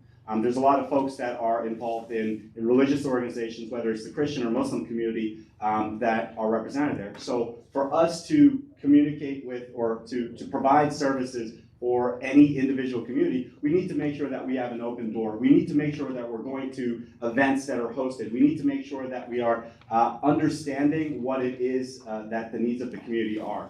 And if elected, I would certainly welcome conversations to see how the county can support, and also just to know what it is that your communities are doing, so we can share that information with the public at large. Thank you. Thank you very much for the question. Very familiar with different programs the city has to offer. And upon that, what the county has to offer, but upon that, as a social worker here in Mecklenburg County, prior social worker, I truly understand communities, what the needs are, especially working with children.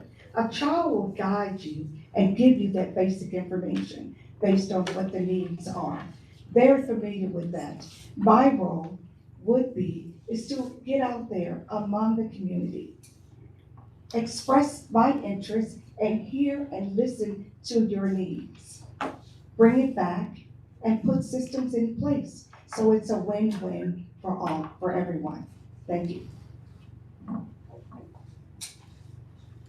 All right, Ms. Donnell, and remember, please use that microphone because we have an online streaming audience that needs to hear those answers as well. Good morning. My name is Darnell Ivory. Charlotte is growing, and with it comes growing pains. With public safety being such a high-profile issue, what changes, if any, would you support in the funding structure of police, fire, and emergency services in our community? Thank you so much for that question. This is one of those issues. I heard the first candidate talk about feelings and what the community feels. Statistics will tell you that as the city grows, of course, the rate of crime will go up exponentially with that. What we are doing, like many have called Cop City, the Cop City is actually a training facility. That is to train police, fire, and medic. So improving the speed to which we can get to you, addressing those issues, improving the hiring of police officers, and training them how to not be militant. but to use de-escalation tactics. That is our aim, that is our goal. I have been in the community talking about that ever since our first two prior police chiefs. I have been in the community, working as precinct chair, as leader of third vice chair of the Black Political Caucus, as treasurer and community advocate for the African American Caucus of Mecklenburg County Democratic Party. So I have a long career of advocacy in the community, and I hear the community. I listen to the community about what the safety concerns are. I live in District 2. And just like Commissioner Griffin, I didn't grow up with a silver spoon in my mouth either. It wasn't that long ago that I felt I have two Black sons. So, yes, I've been profiled. My son has been profiled by police. I've been profiled myself. So getting in and actually being a part of the solution, because I bring experiences that other elected officials cannot bring. Thanks for the question. I'm a numbers person. As a social worker first, I believe in looking at demographics. What's going on this side of the city and on the county may not have a strong need on this side of the county. So when you look at the demographics and you see where the most needs are, as far as responses, as far as crime rate, we have to be able to sit down at the table, work with a team concept, and look and see where the most needs are needed.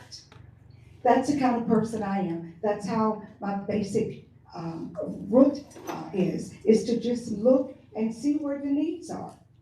Yes, we do need more money to fund these programs, but on top of doing that, we need to look at the area where the need is lacking. Thank you. Thank you for the question. Public safety is a very important concern in Mecklenburg and in Charlotte. And we've seen what high profile issues that have come up in the news have impacted this. I believe on the same week that horrible stabbing that happened on our light rail, there was a child that was killed by a stray bullet in Charlotte. And no one seemed to pay attention to that. Public safety is a serious concern. I'm a former prosecutor, and I know firsthand what it's like to see what victims or families of victims, how they respond to when they're victimized by a crime. And when you have that feeling of insecurity, that's not a good thing. So when Mecklenburg puts its resources in a cop city, that costs $120 million, and they say that this is about training officers to do the right thing. What they're ignoring, though, is that we have a wonderful facility in Steel Creek that CMPD runs that we can certainly expand upon and maybe provide some investment to make sure that our police officers are responding to whether it's mental health concerns and other concerns that may come up. But to militarize a college campus is certainly not the answer. Mr. King, Coombs. Each of you have talked about the transit. My question is in regards to when you endorse. What are your thoughts along the idea of withholding your personal elected decision until you have heard from all sides of your constituency, and especially when you have a constituency that's pretty close to split on an issue? And it seems to me that there may be an opportunity to find out more closely what your constituency wants, but also being responsive to those who may disagree with you when you've already been out there promoting, let's say the transit, for instance. When you were promoting it, but yet a lot of your constituency was saying no. Way past time. In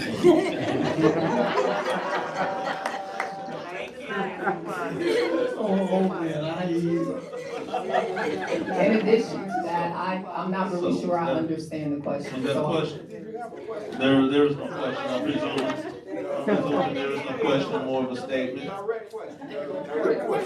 The question was your sentiments when you have constituents who may be almost split. Should you be taking a position prior to a final vote when you have heard that half of your constituency, or 30%? I think I understand the question. So basically, when the vote takes place, that's when the vote takes, the people have spoken. As far as me taking a side, since I was the only one that was elected when the vote was taken, yeah, I had an opinion one way or the other, but it vacillated back and forth between the time where I learned information from the beginning to the end. And then I did a little video, many of you might have seen on social media, and told you it was a personal decision for me about the fact that I, personal experience, lost my vehicle in January of last year because the engine went out. And there is no transportation near my house that I could take that would help me get to my job, to do my abilities as county commissioner. So for me personally, and thinking about whether it would support me and my family, even with the tremendous flaws in the county and the state not doing what it was supposed to do, that was a personal decision for me. So we're human, we have our own opinions based upon our own lived experiences, and then we listen to you, and then we just try to get the information out there. And then it's up to the people to say whether or not they want to do it. All right. Did you want to address that, Sheree? Go ahead. I think that's a wonderful question. The people spoke, right? The referendum passed. So as soon as the referendum passes, then it becomes, how can we make this the best transit plan for the people, period, full stop. There was no protections given to transit workers, for example. So, how are we prioritizing the public's part of this equation? So how do we protect the transit workers? How do we make sure that costs stay under budget, right? How do we make sure the timelines are met? As far as transit goes, most transit riders in Charlotte and Mecklenburg use the bus. So how do we make sure that the bus improvements are going to be the ones that come first, right? And the red line improvements, while we're legally obligated to make sure that happens on the timeline, right? That's hypothetical in terms of who will use it, who won't use it, whether that will actually go to Uptown. And by the way, spoiler alert, it won't go to Uptown. There's no actual train station that's budgeted. Maybe it goes to the Amtrak station, maybe it goes somewhere else, who knows? But the buses are what matters the most, which is why I had issue with the referendum in the first place. They were trying to sell us these stories of, oh man, I need to be able to ride transit and all that. We could have done that without the full 17% sales tax increase. But now that we have it, we need to make sure that it works for the people that are living now and the communities that exist now, not for the shiny buildings that will be there in 20 years. Thank you. I'm Felicia Tompkins. I come from a different perspective because I was an HR consultant for CATS. I was directly involved with giving raises and seeing substantial raises for no reason, just because you're a senior official.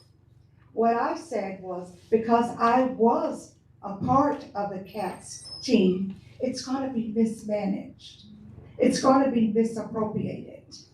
I know that I shouldn't have said I know that. What I will say is that while I was an employee for CATS, I saw a lot of things that I felt was unethical. And because you're my friend and you want a promotion, I'm gonna give you $30,000 or $25,000. So I looked at it totally different from others. There is a need to have transportation. But coming from the inside, I saw the raises, I saw the misappropriation. I don't think they have a different oversight from the management team that was there when I was there. So yes, they are a little tighter, but I could not in good faith support that, knowing I was an inside person to see these things being done. Thank you. Hi, Hi, I'm Heather Morrow. Sorry I'm late. I drive a school bus. This is one thing that ties into transportation. Like I have to echo these sentiments. I've seen rife misappropriations. I've seen things that pass with the people's vote against it. And I will say anything is appealable, anything is fixable if the people speak up. And we do have to make those changes for the people that are living here now, like Sharif says. And we have to make it workable. We could have had safe transit by now. We have to look at where dollars are going right now that are being misappropriated to certain things like the safety training facility at CPCC. This could have been transportation money already. And we don't need neighborhoods being destroyed to make more transit lines. We need to work with that because these are the people that make up this city. All right, before we move forward with our next question, to be fair, we wanted to give Ms. Morrow an opportunity, 30 seconds to go ahead and introduce yourself, your platform, and tell us why you're running.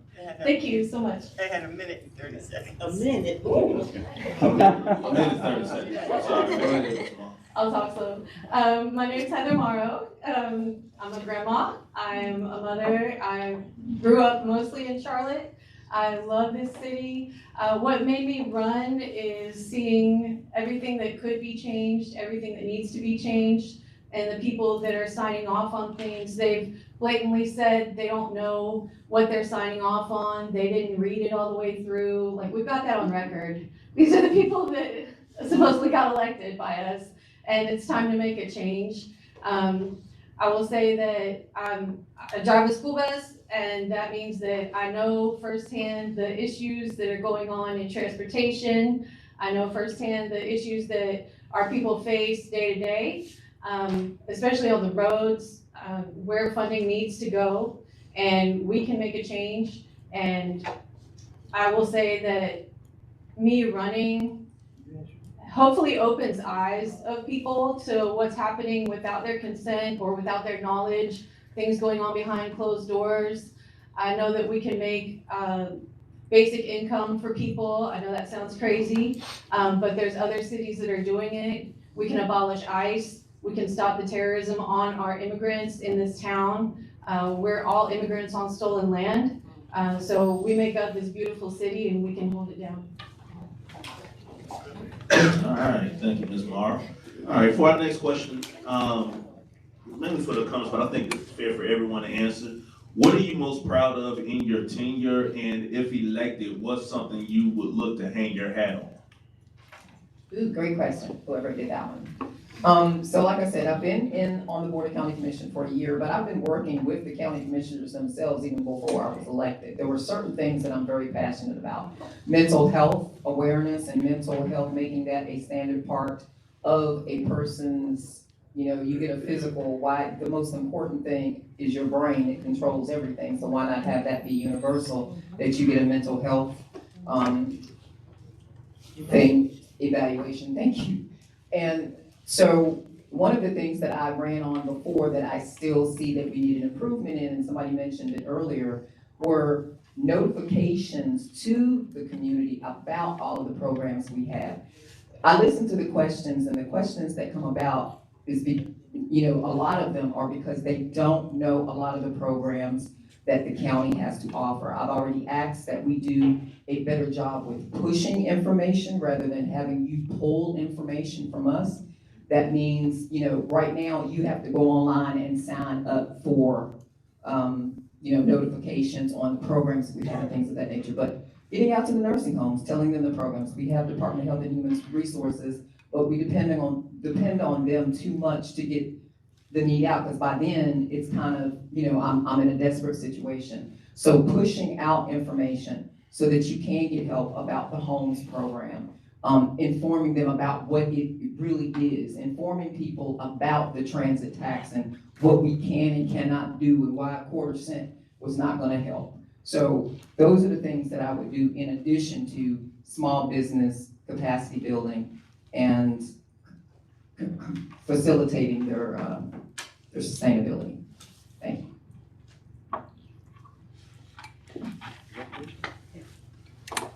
Thank you.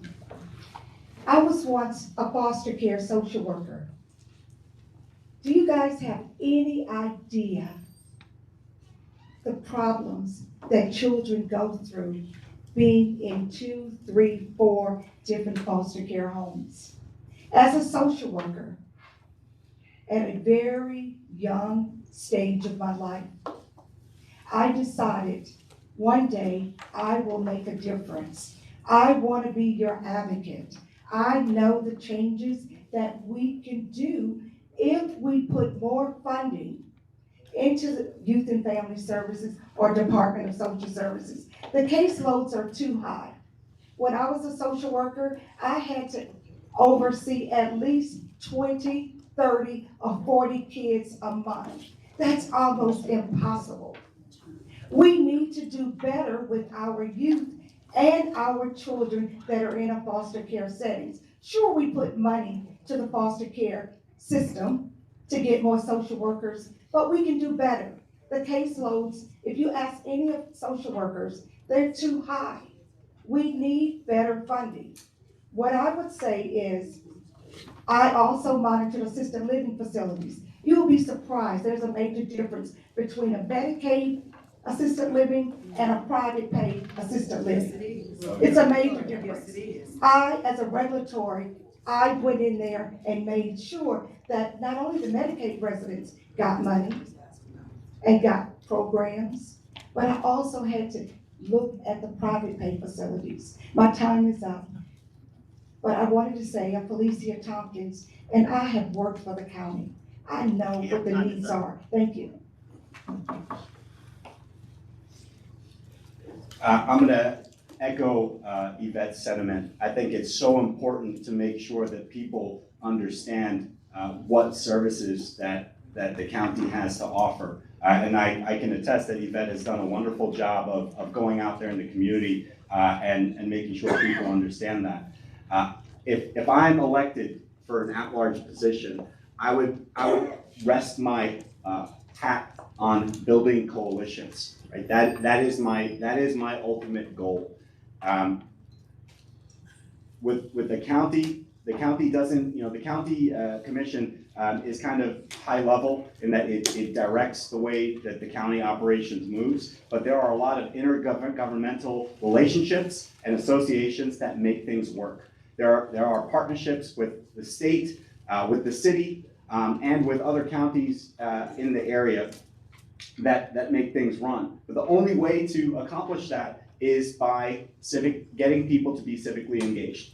Most people in Mecklenburg, whether they live in the city or not, wouldn't know the difference between what the city council does and what the county commission does. And a lot of folks are just kind of stuck in their algorithms of whatever information that they have, and they don't have access to the information that they need to make informed decisions or to pick their leaders even, right? So if I'm elected, my goal will be to go out into the community, as I'm already doing as an organizer, to build those relationships, to understand what it is that people want, but then to also make sure that we're connecting them with the services. Thank you. Thank you so much for this amazing question, and it really rings true what my constituent said here. We really do need to focus on building the bridges between the need and the services. And I can say from having been in those destitute positions in life as a young mother, as a young single mother, coming out of domestic violence, being in between housing, the county does lack. There is not services to wrap around and to fill those needs immediately. We can fill those gaps for people. Right now we have almost 3,000 people unhoused in this city. One is too many. And how do we get those people housed? We have to think about what the weakest link is, and we have to strengthen our chain by strengthening those people first from the bottom up. And I can hang my hat on the fact that I came from the bottom, and I can say that my kids are successful in what they do, and I know that people can change, and I believe in the people that have been in the worst positions to make it to the top. All right, Majid. Yes, good morning. Morning. Thank you for being here. And my name is Nasib Majid Jr. and I represent the Charlotte Muslim Caucus. Yes, good evening, they know my father. I wanted to ask, and first starting with Yvette, what is your response, or what will your response be, and how will you help with the next ICE/CBP raids if they will come to the county? Thank you for that loaded question. No, but it's a very serious issue and a very valid question.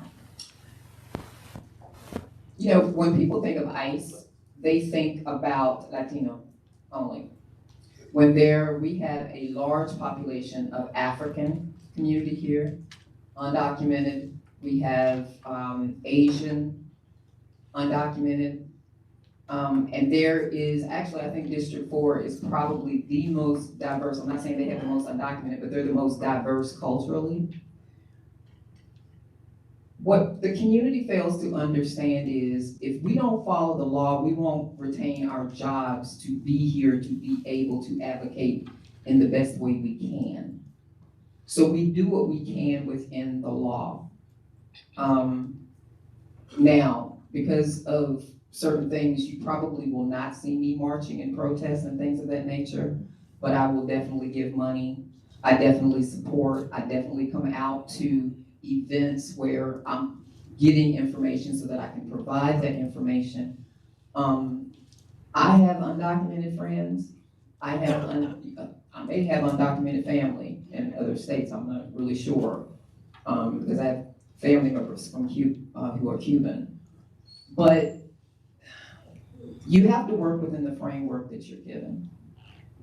So whatever it is that, whatever governmental entity it is, which is usually the sheriff's office, is given, we will give them support and we will help them. And I personally, as a commissioner, because I can't speak for the whole board, I personally will give time, talent, and effort to support undocumented as best I can. Thank you for the question, Felicia Tompkins. I have a brother that lives in Minneapolis, and my brother could almost pass for an immigrant. However, we have to be able to follow the law. And what I shared with my brother is to, if there's any questions, I hate to say it because he's a US citizen, take your passport with you, put it in the glove compartment. We shouldn't live in times like this where we are afraid and we have to have proper identification. But the key thing is to follow the law. Respond if they ask a question. Don't run. Be able to stand up and answer what they ask of you. Allow the process to take place without having that big fear. All of us are faced with it. We don't know, we could be taken for someone else. But we have to trust the process. And that's what I would say. Thank you. That's a really good question. I think it's important that we think global, understand the national narratives, and act local. We cannot ignore the fact that a white woman, was shot in the face in Minneapolis during an ICE raid. This is real. But if you look back to what this chapter started with, it started with the administration going after students protesting against genocide. And then it moved into going after folks that are H-1B visa holders. And then it went into, and like, do you see how that goes? So from a government role, what can we do? The most effective thing that I've seen, I saw community organizations come together, share information, and I saw a link between them and the city and county government. And that is very important that we at least provide information as we can, and then work with the schools and the government buildings, government employees, to make sure that they are protected and they know what their rights are, what they can do and can't do within that framework. But this is important, right? We need to see how all of these different aspects tie together. So while it is important that we act local, We need to understand where these narratives come from and why they exist, because they are there to make us scared, and they are there to divide and conquer us. Thank you for those sentiments all on this panel. I'm actually raging at these responses. We all know what ICE is doing is illegal. Our power has to be realized as county commissioners. It starts with realizing our power in what we sign off on. We can defund ICE in our cities right now. We do have the power. We can make sure that our sheriff upholds the law of the people and not just the rules of ICE that are sent down by Trump. If it's against the Constitution, it's against the law. The law, what is the law? What really stands? Is it human rights? We have to think about that. We have a Declaration of Independence, and then we have the Bill of Human Rights. Does it go against that? Think about it. I was arrested by ICE. I was disappeared into the system for peacefully protesting. And when Renee Good got killed, taken from us illegally, she was killed illegally, people came back up to me and said it could have been you. And what is it gonna take for everyone to realize? We should not have to carry our identification. This is Nazis in government. People wake up. I'm not gonna say we have to uphold the law. I'm out there in the streets marching. I'm on federal probation right now because of it, because they're trying to drag me through the court system. And don't think I won't keep standing up. All right, Jeremy, go ahead. Hi, I'm Jeremy Golden, lifelong Charlotte team, born and raised. I just had a question for Commissioner YTI. We had some information, the transit tax was probably the most hotly debated issue from last election. The transit tax. And I want to make sure we're all operating on the same information. Can you give context what was discussed earlier about why the county couldn't do the 2.5-cent increase? Why the county chose the path they did? From my understanding, and from what my colleagues' understanding is, it was not going to be enough to even do a portion of the improvements that we needed for bus. What we don't understand, what the public doesn't understand, I don't really expect everybody to understand that we're a Dillon rule state. We absolutely have to go by what is mandated by the North Carolina General Assembly. Thank you, Senator Joyce Wydell there. She's the chair of the Mecklenburg County delegation. We meet with them, we talk with them, we ask them what's possible. So there's information, yes, that we're privy to that we just can't explain, or if we try to explain, it's not exactly put out there correctly. But it was not going to be enough. You have to think about, now the transit is not going to benefit, the rail, exactly, is not going to benefit me. It's not going to benefit you. It's going to benefit our children. We have 138 people moving here today. We had to get permission from the North Carolina General Assembly to even put the question on the ballot. So you ask yourself, with as much as it took to get it on the ballot, whether or not, and the people decided, let the people decide. The people decided with the information that they were given.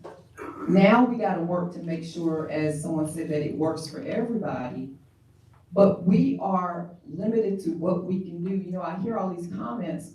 I'm a Black mom with 2 Black men, so I know how to protest. I know the struggle. I've never been arrested for protesting, but there's information they don't know. All right, that question was on the record of the room, right, Jeremy? Yes. All right, Senator Waddell.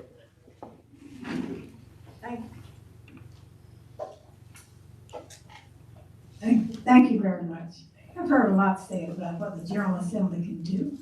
That's a part of government that comes from the people, just as anything else. And when it comes from the people, the persons that represent there, then it comes back to the counties, the cities, but it comes from the people. It's not something that just one person thinks of and does. The question is, as we think about the 10 people that are running for 3 positions, evidently there is something that you disagreed with, something that you're not happy with, and you want to make a difference. Just that one thing that you see that you didn't like, that you can improve on, that you would do differently. One. Joyce Bardell, Senate Party. Thank you. Felicia Tompkins, thank you very much for the question. The one thing that why I'm such a strong advocate to run for this position is because we're not getting information out like we should as a county resident. My number one thing is because I'm a strong advocate for seniors.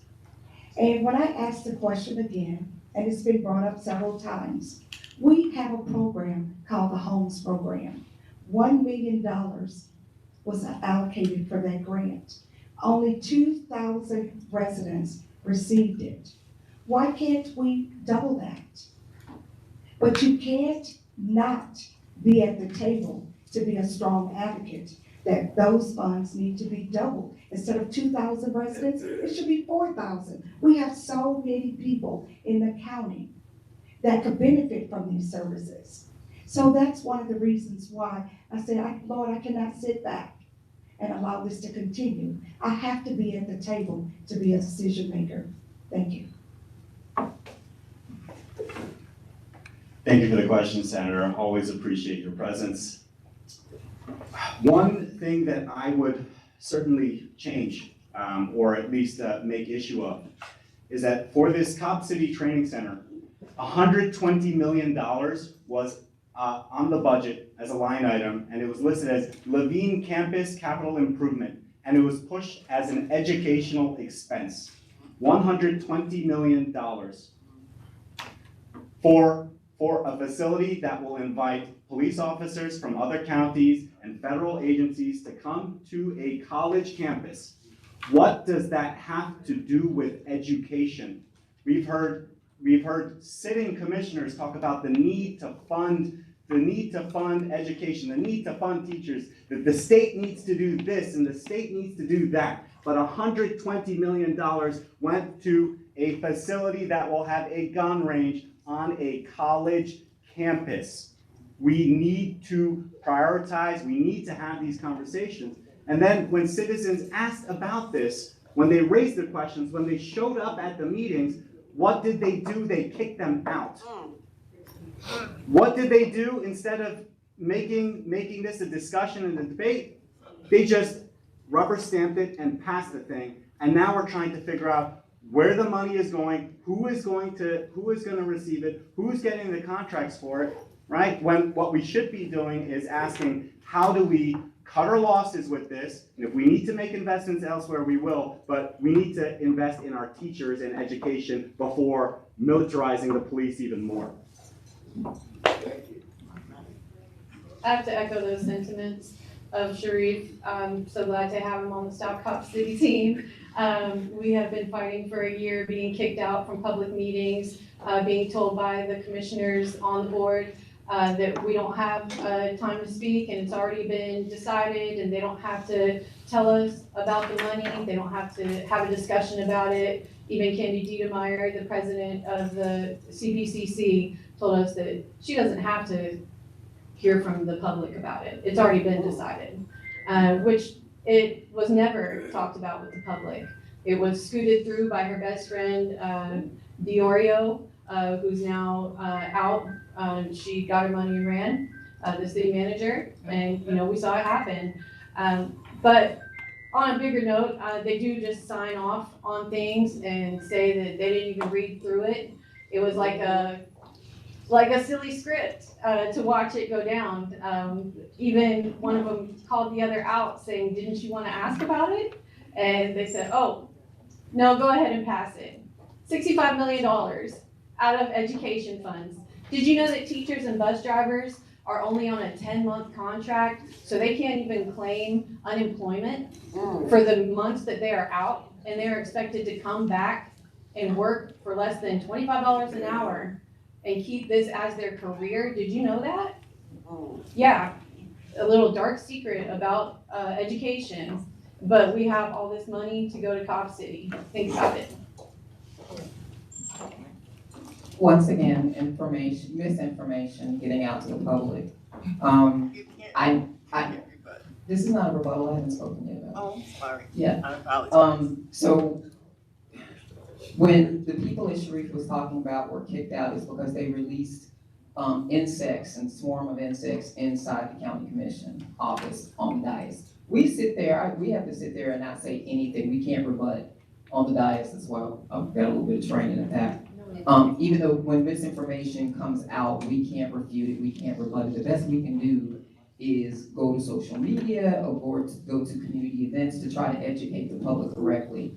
Hendrick Automotive sold that property for the cops at the training facility that is there. There is going to be education on there, and I beg of you to consider, go back and look and see what the county commission actually does. You're lying because nobody was kicked out for I'm sorry, I got the mic. Nobody was kicked out for crickets. Watch the video. You can go back and watch the video. It is online. I can provide the link. But the thing is this. The things that a lot of people try to do, it's very good. I welcome people to get in the system. But there are so many other avenues you can go other than trying to run for county commission. You jump from running from county commission, the city school board, the city council, this, that, and the thing. You don't even understand what the responsibilities of the role are. We are limited by what we can do, and I work within the framework of what we can do. And it takes, I have one vote. It takes 5. So get to understand the governmental system, get some civics.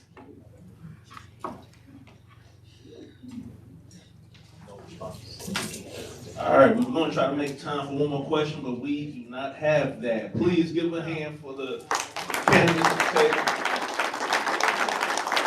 All right, Brother Collins, we do have any announcements?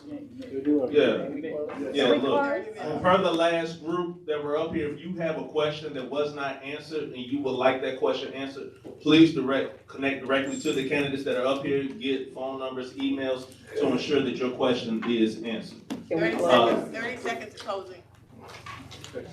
Go ahead, 30 seconds. It's been my pleasure to serve you during the year that I've served. You voted for me overwhelmingly. I got more votes than President Kamala Harris, Vice President Kamala Harris, during the general election in 2024, and I appreciate you for that. I will continue to work for you. I will continue to learn to do what's best for you, and I listen to you.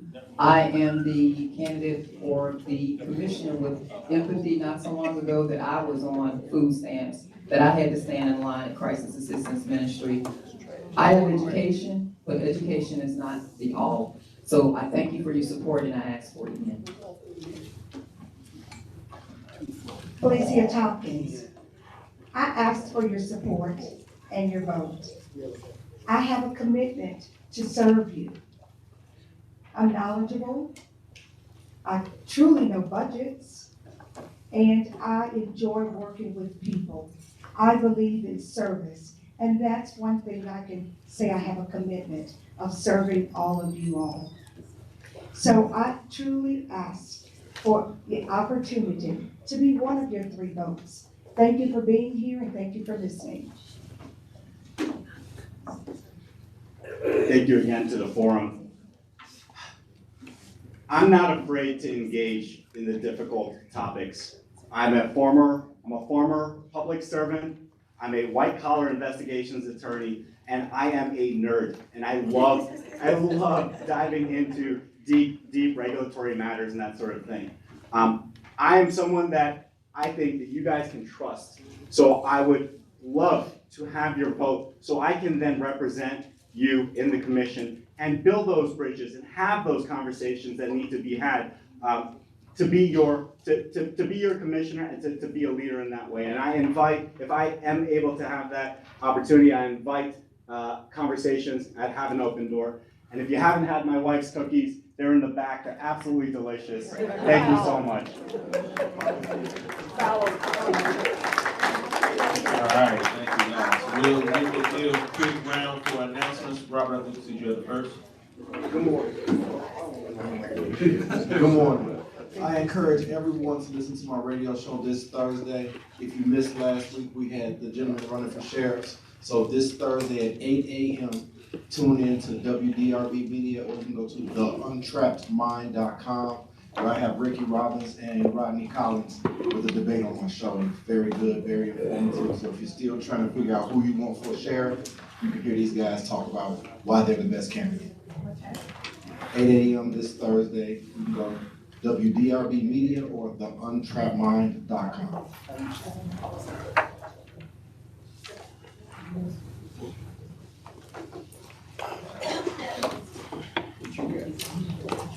This will be made available to you, but tomorrow at 10 o'clock in the morning, I will be doing an exclusive interview with all 4 of the candidates for sheriff, and it will be a no holds barred, no time limits, and I'm looking forward to it, and they all are too. And then once it's done, we will release it to anybody who wants it. There's one in the back, Rob. I got 1, 2, and anyone else, put your hand up strong after that. Hi, everybody. My name is Alexis King. I work for the North Carolina Association of Educators, the Educators Union. We talked a lot about education today. We talked about teachers' pay.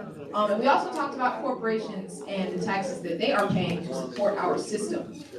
So the union is starting a statewide campaign to sort of sound the alarm on corporations not paying their fair share. Right now, a lot of our politicians, especially at the state level, are choosing corporations over our kids. So we are starting our campaign and getting people to sign supporter cards saying that they want to see corporations pay their fair share into our system so our kids can go to quality public schools. And our local chapter is also going to be having a meeting this Thursday from 6 to 8 p.m. at the local office, which is at 810 Tybola Road. And there's going to be karaoke and lots of fun. But yeah, thank y'all for listening. If you have time, we have a couple of more, so hang in there.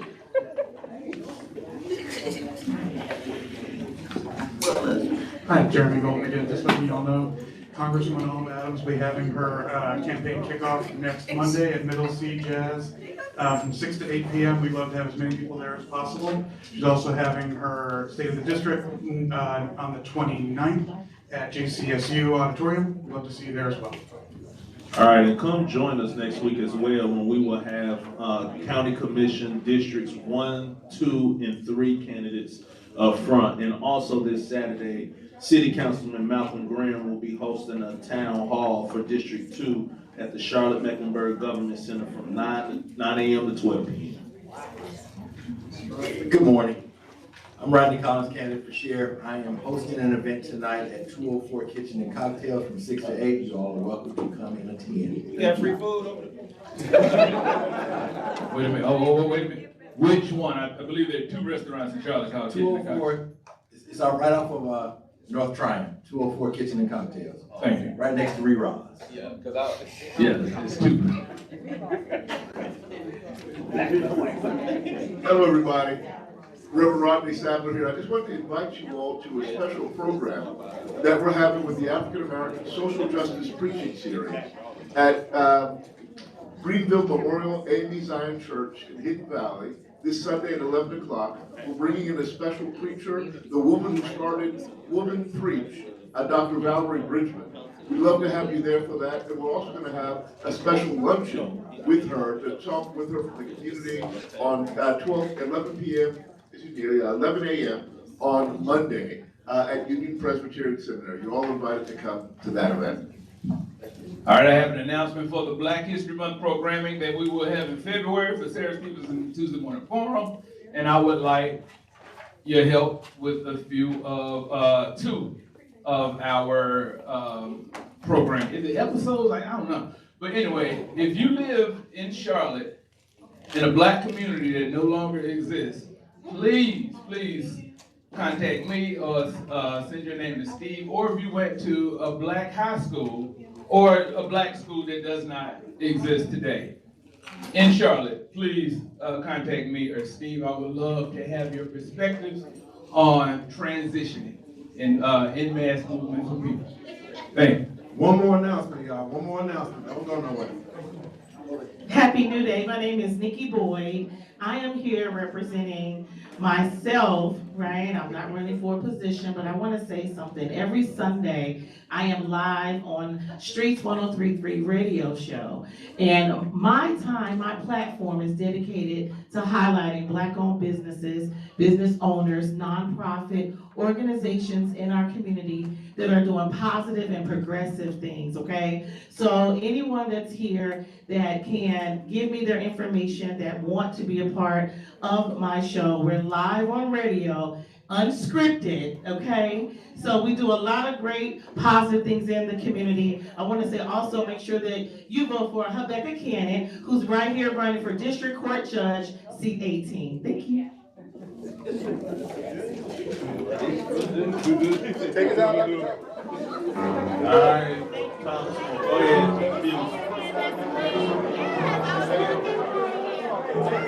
Thank you,